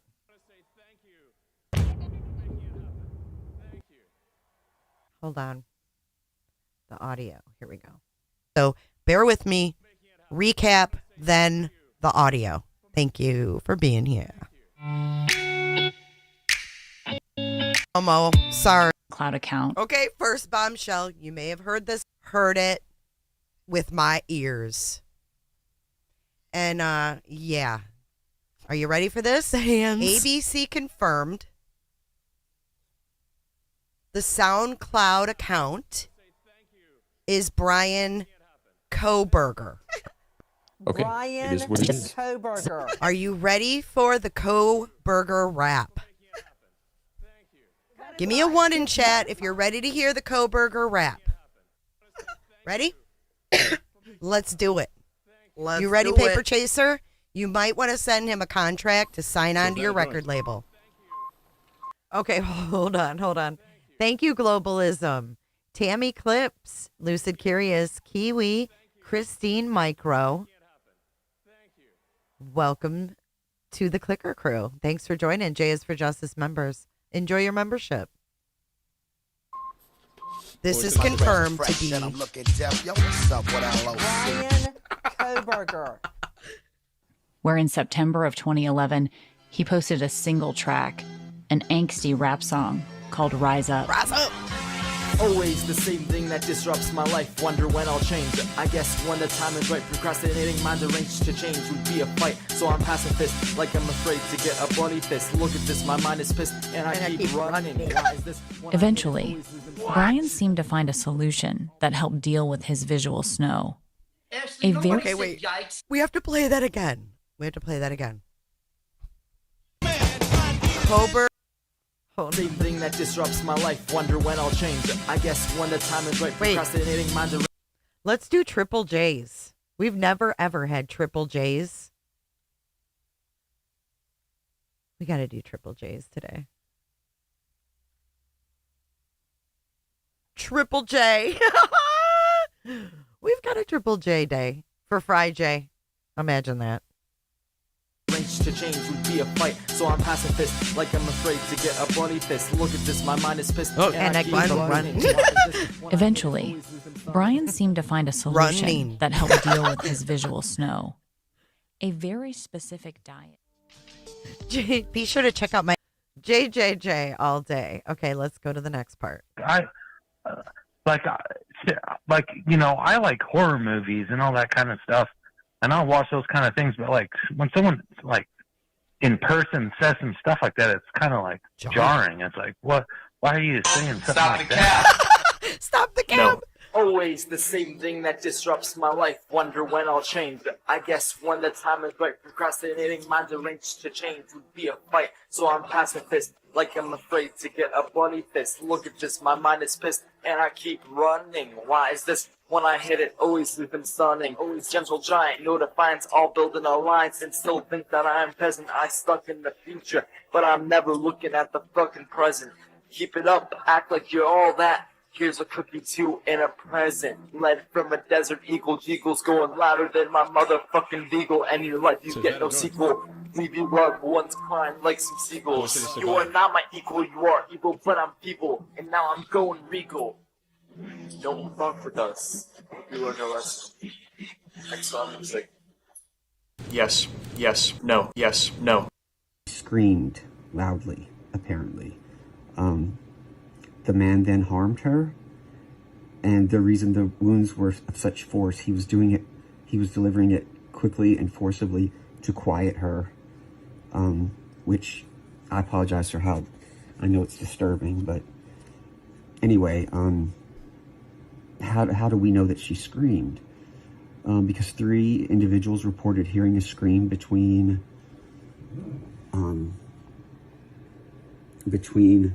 3:45 and 4 o'clock. That's why the police have such a specific time frame as to when the murders occurred, because I don't know if you noticed, but the authorities weren't called the next day until late in the morning, yet they had a very specific time frame when the murder happened. They think the scream is why.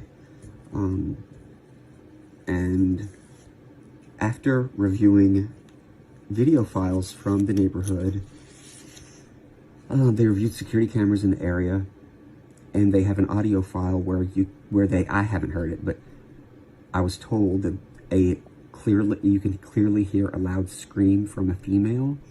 That scream was recorded at exactly 3:38 a.m.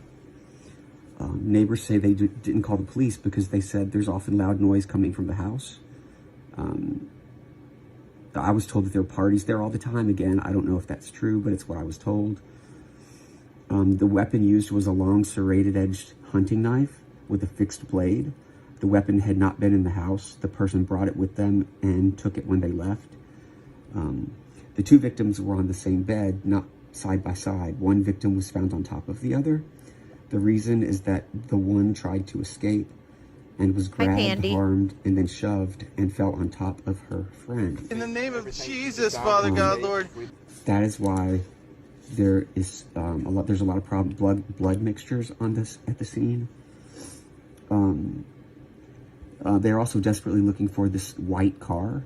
The reason being is that it was seen speeding by an A&W gas station. I don't even know what that is, but anyway, again, it could be wrong. I was just told it was seen speeding by an A&W gas station / hangout at 3:45. I hope you're staying now, safe, if the Pandy. screen was recorded at 3:38 and the car sped by at 3:45, it's a very tight time frame, but it is possible that the person left immediately and rushed and was seen speeding by. Also, the scream may have been what caused the person to quickly leave. That scream could have been what saved the other 2 roommates' lives. The person knew that they might be, and All right, and that's where the Josco thing ends. Okay, so I was reading your comments as we went through that, and I think we agree. See, we did this. It's going to go into the traffic stop. It is possible that the person left immediately and rushed and was seen speeding by. Also, the scream may have been what caused the person, Perry, the S's are very distinct, to quickly leave. That scream could have been what saved the other 2 roommates' lives. The person knew that they might be, and So would you explain that to me a little bit further? So in Pennsylvania, when you're stuck like in their intersection, you have to make the left. So what would the appropriate thing for me to have done been? Just You're not supposed to block an intersection like that in Washington. Their light to turn. Bye, Kondo. So See I you thought tonight. that maybe they were letting me go through. Oh. Did you see that? And she's like, no. Here, let's cut her out. Because she's loud as fuck anyways. Here, let's get rid of that. Get rid of that. Get rid of that. Okay, here we go. So it was seen speeding by an A&W gas station / hangout. Just the appropriate thing for me to. So would you explain that to me a little bit further? So in Pennsylvania, when you're stuck like in their intersection, you have to make the left. So what would the appropriate thing for me? Gas station / hangout at 3:45. Now, if the scream was recorded at 3:38 and the car an A&W / gas is there's a lot of harmed and then shoved and fell on top of her friend. That is why no one could have known that. There's a lot of blood mixtures on this at the scene. So would you explain that to me a little bit further? So in Pennsylvania, when you're stuck like in their intersection, you have... The one tried to escape and was grabbed, harmed, and then shoved and fell on top of her friend. Why there is there's a lot of blood mixtures on this at the scene. They're also desperately looking for this white car. The reason being is that it was seen speeding by an A&W gas station. I don't know. So would you explain that to me a little bit further? So in Pennsylvania, when you're stuck like in their intersection, you have to make the left. So what would the appropriate thing for me to have done been just you're not their light to turn? Sorry, that was so loud. I'm focused, guys. Hold on. That maybe they were letting me go through. Jenny Lind is on Facebook. Hold on. Maybe not to those fucking ears don't lie, dude. Look at the eye sockets. OMG. Okay, we were saying this. She said, we came home. What date is this? Flowers I can't. on the side It's of the him. house. Damn, dude. We did this on July 23rd of 2023. And we thought this was BK then. I think it is I think you're right, Shane. Incel. Fight me. It's him. Says that a joint? Kimberly, thank you for being a member. Thank you so much. Yes, Teresa, I played it earlier. We did do this. Diana, we did. Oh my gosh, here's me and Diana again. That's how long this trial has been lingering. You're welcome, Anna. Thank you for being here. You can almost see the curly hair in this. I guess if you want to see it. Right? This is Josco. This is Josco. Look at the eye.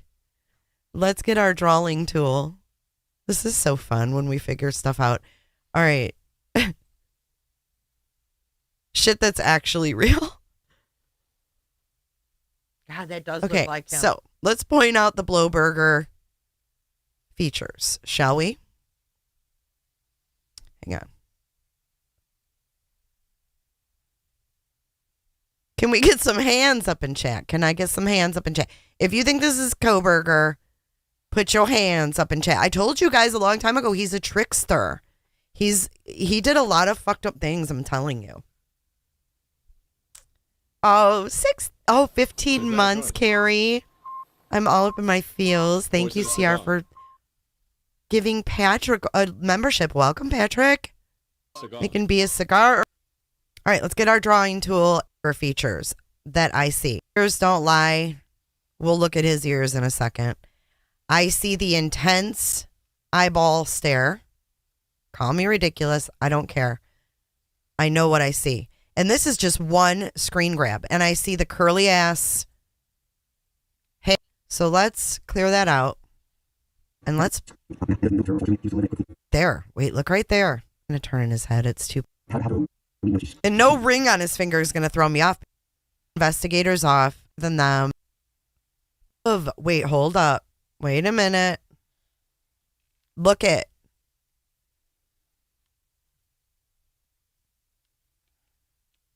What? Why is there two reflections, guys? There as well.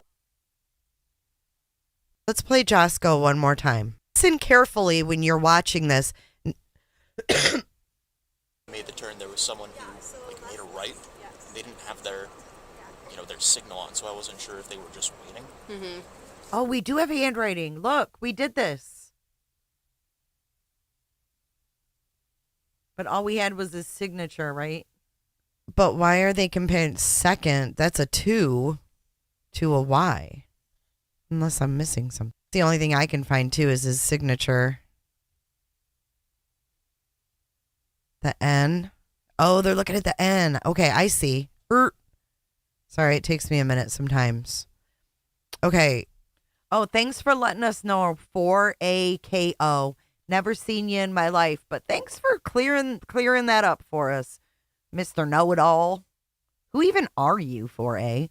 What's your end goal? Teresa, thank you for 19 months of membership. Thank you. That's awesome. They're looking at the N in Bryan and the N in second. That's a good find. Well, being that Josco came down a couple days after the arrest, I'm thinking that law enforcement. Okay, Josco is no longer available to view. Josco came down after the arrest. The Josco TikTok. Gone. Knows lots. Thank you for that. That's interesting. See those ends?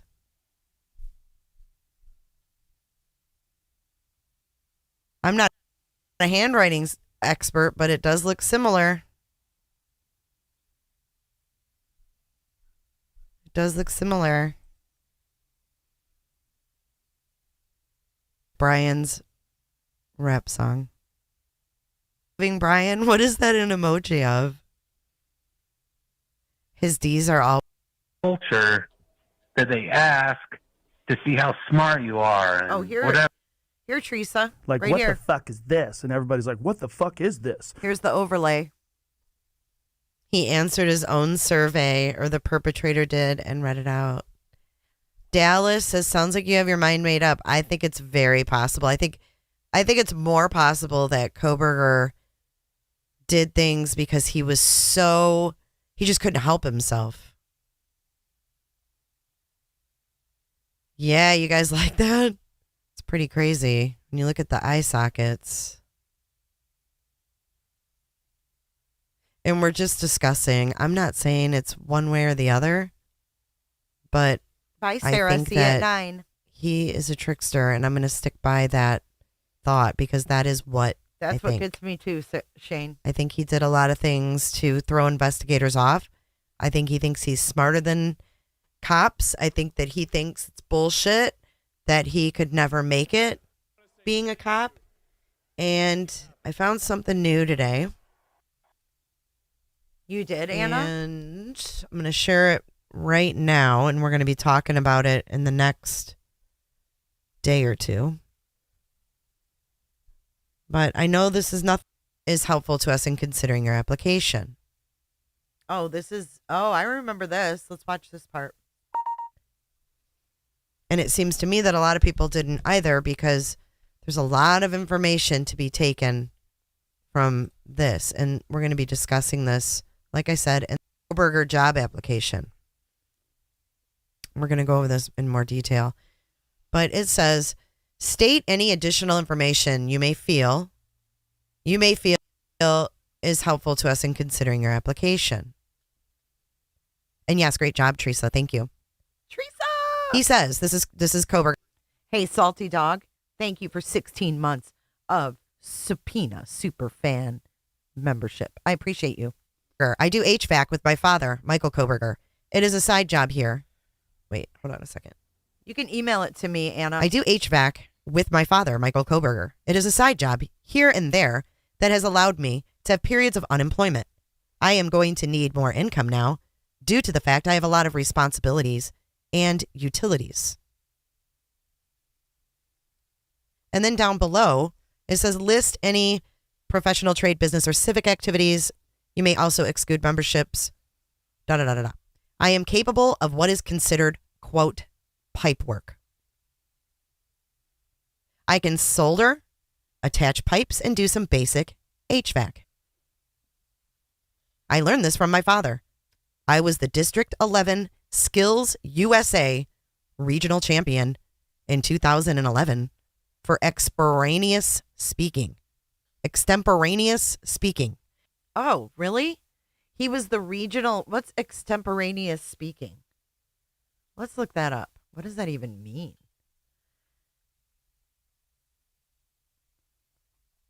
Spoken or done without preparation. Okay, so he can do extemporaneous speaking, according to this according to this job application, but Ann Taylor says that he's so weird that she wants the death penalty off the table because he acts so weird, and they think she thinks that the jury's going to think he's weird. Bullshit. Another bullshit defense tactic. Right.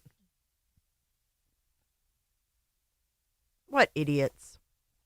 It's all just bullshit. All those little tactics. But here he is boasting. I was District 11 Skills USA Regional Champion in 2011 for extemporaneous speaking. I learned how to do more HVAC at MCTI, which was the tech school.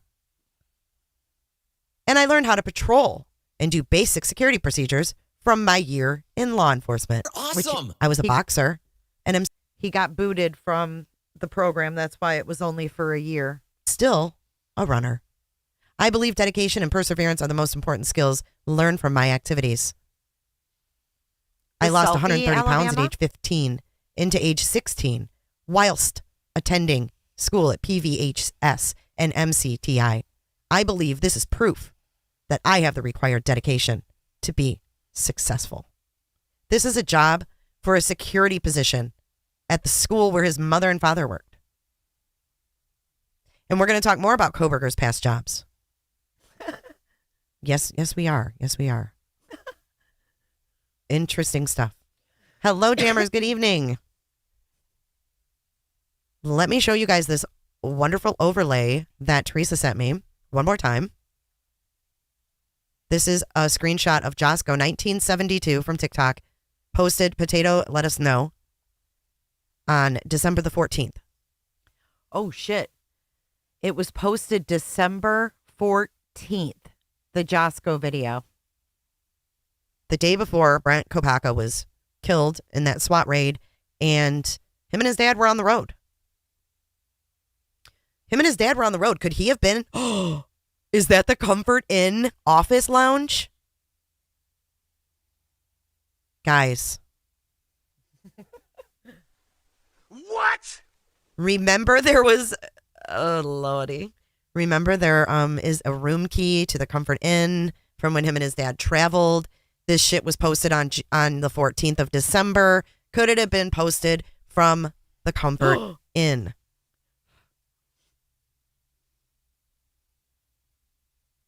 Yes, that's why he was dropping his dad's name, D-Love, because his dad worked there and his mom. So he wanted to put, I helped my father, Michael Kohberger.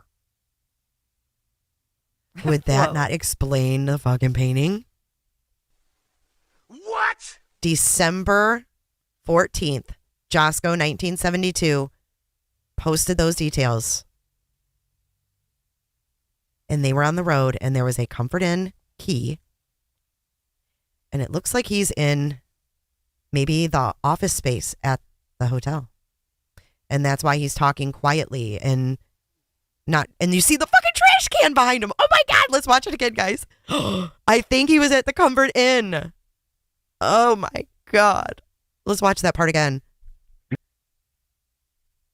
Here we go. December the 14th. Thank you for that, Potato.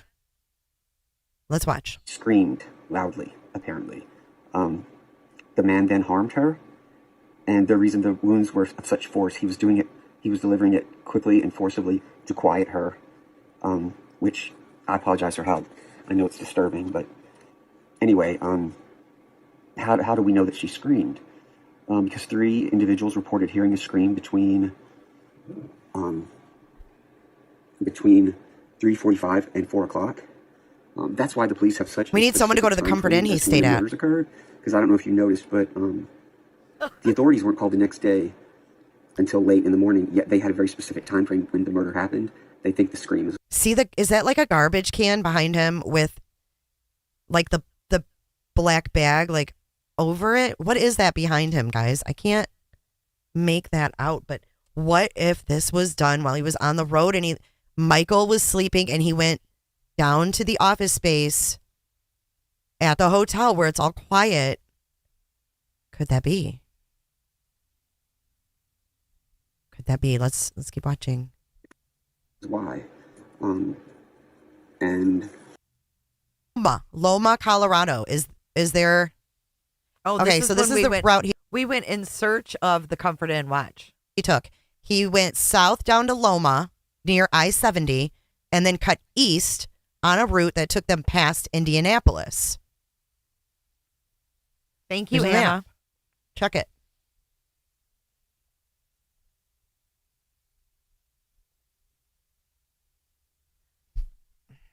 Okay, so Loma, that doesn't tell us shit. This is from the Moore County Correctional Office. Okay. So if he was caught on camera, Loma, let's see if there's a Comfort Inn in Loma.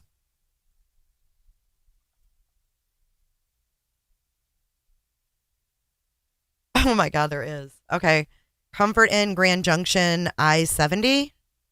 It said he took I-70. So here's the Comfort Inn, Hey there. Grand Junction, Colorado. I've been reading all the updates, which is and where they listening to say all he the went. videos about the latest Idaho 4 case. And let's look at the photos of this place. Where's the business center? What kind of picture is that? What is this? I mean, is that for COVID or something? Weird. There's the room. It's the patio. Weird. Kohberger in his gloves. Okay, well, I mean, if you look at the room too, there's a desk. But I feel like it's a bigger desk. It's not one that's in the room. I wonder if Daddy gave him a bath. Okay, come on. Where's your business center? Nope, it's granite. That one's got granite. That's definitely not. It's definitely not where he was because that's all granite. So let's go to the other one in Loma. And let's see if this one looks any different. Some of them are older. They might not be, upgraded to the granite countertops yet in the business center.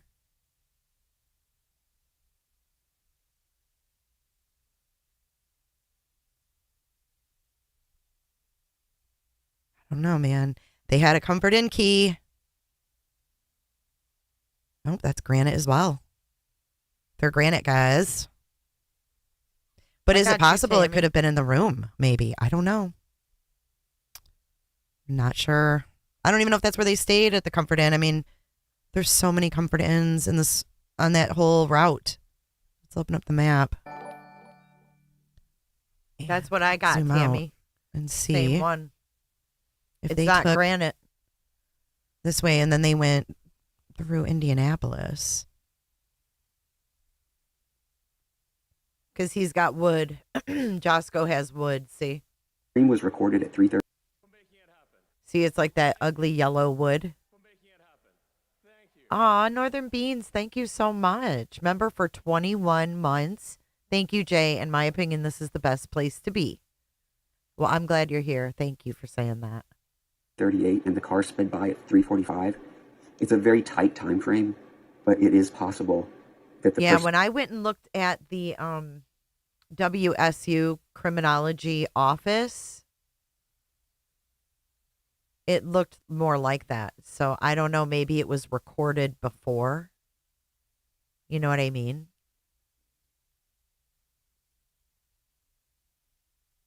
I'm afraid to get a bloody fist. Look at this, my mind is pissed, and I keep running. Why is this? Eventually, Bryan seemed to find a The laundry room? I don't know. No, it's not yellow. It's like wood, I think. See? It's like that ugly orange. Oh, here, look. This is where I went to the WSU place. Watch. Oh my God. I went deep in that damn rabbit hole. Here we go. Watch. Those desktop computers behind them. I feel like it was a setup like that. Maybe it was his office at WSU that he was sitting at. Hey, Paper Chaser. Bryan is Streamlabs. I don't think Bryan is all that well spoken. I'm sorry, I don't. I disagree with that sentiment. So there's another room, and then there's another one. Let's see. Oh, you guys have Snickers too, in case you get hangry. There's Snickers emojis.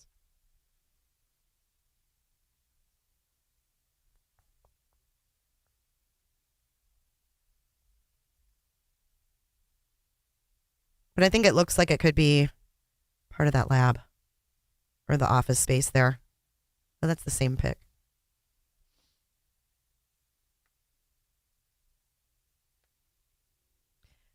So I don't know. I mean, I guess make your own judgment on that one, but what's up, Laura?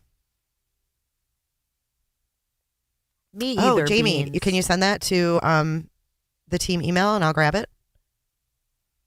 Jamie's going to send a picture of the Josco thing.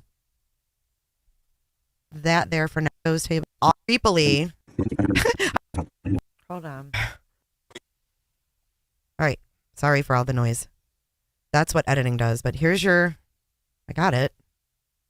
Okay, then we did the overlay. Can I get some credit for getting it, guys? Come on. Let's blow this baby up. First thing I noticed are the bees are like, I don't know. Could he have put a ring on to make this because he knew he was going to put it on TikTok and he knew that people might think it's him, and if he wore a ring, it might make them say, "Hey, it's not him." All right. I want to remind everyone, while we've got 360 of you here, to join us live at 9 p.m. Welcome back, Shell. I really appreciate that, Beans. That you guys come join me over on Kick tonight. I think we need to wrap this one up so we don't get too deep in our rabbit hole today. But I wanted to go over one post and explain this selfie here. This is Bryan Kohberger taken from his home on December 28th, 2022, 2 days before his arrest.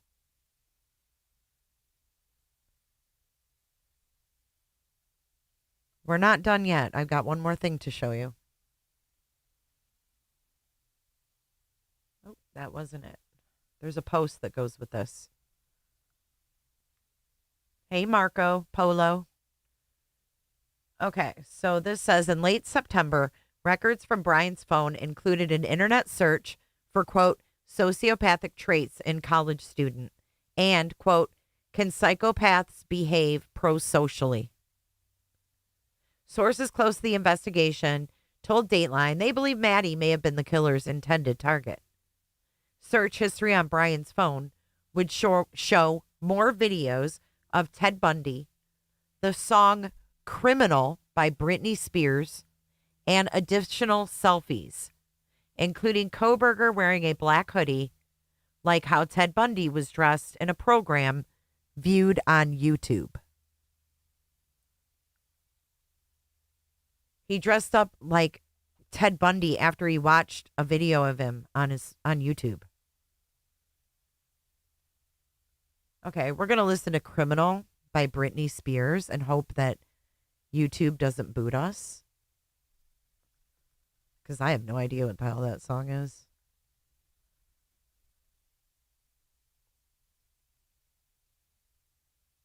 I don't think I do. 13 years ago. I'm in love with a criminal. Hold on.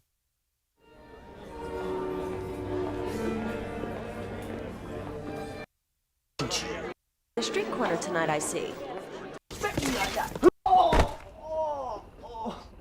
Yeah. Wait.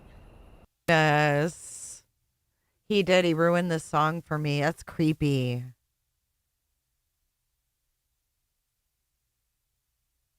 Ugh. And look at the picture of him. Fuck. And he's still torturing. You know, he's still fucking torturing these people. It's craziness. Let's listen to the rest of it. They have left the building. I don't know. I never knew he had that song on his playlist, if you will. So he had video of Ted Bundy.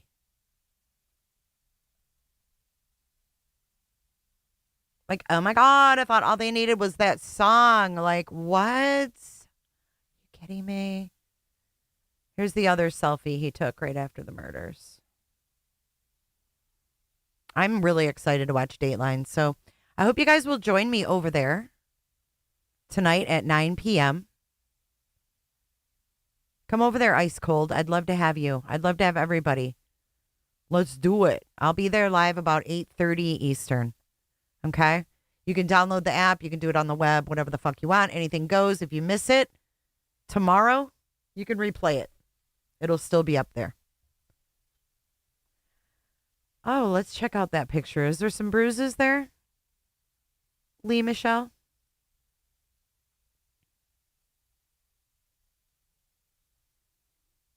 It's kind of grainy for me to tell. His hands definitely look weird. I don't know if I can see bruises necessarily. That's a tough one.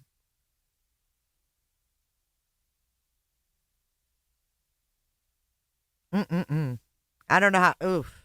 He's creepy. Left neck. Let me see. Oh, like right by his collar? Is that a shadow? It's hard to tell. It's really hard to tell. Well, I got to go get some grub, guys. I'm hungry. We can't see the right hand. Good point. Shane, come over and kick tonight. I love you, Shane. I love you. I love you all. Thank you so much for being here and putting up with my ass. He looks like an evil virgin. I'll see you guys in a couple hours. I'll be there live at 8:30. Be there or be square. I'll be there early in case anybody has any problems. I'll be there to help you out. Alrighty, let's run our credits. Thank you guys for your support today. This case is one we're always going to be digging into, I think, until the day of the trial. So thank you guys so much. I appreciate you. Bye.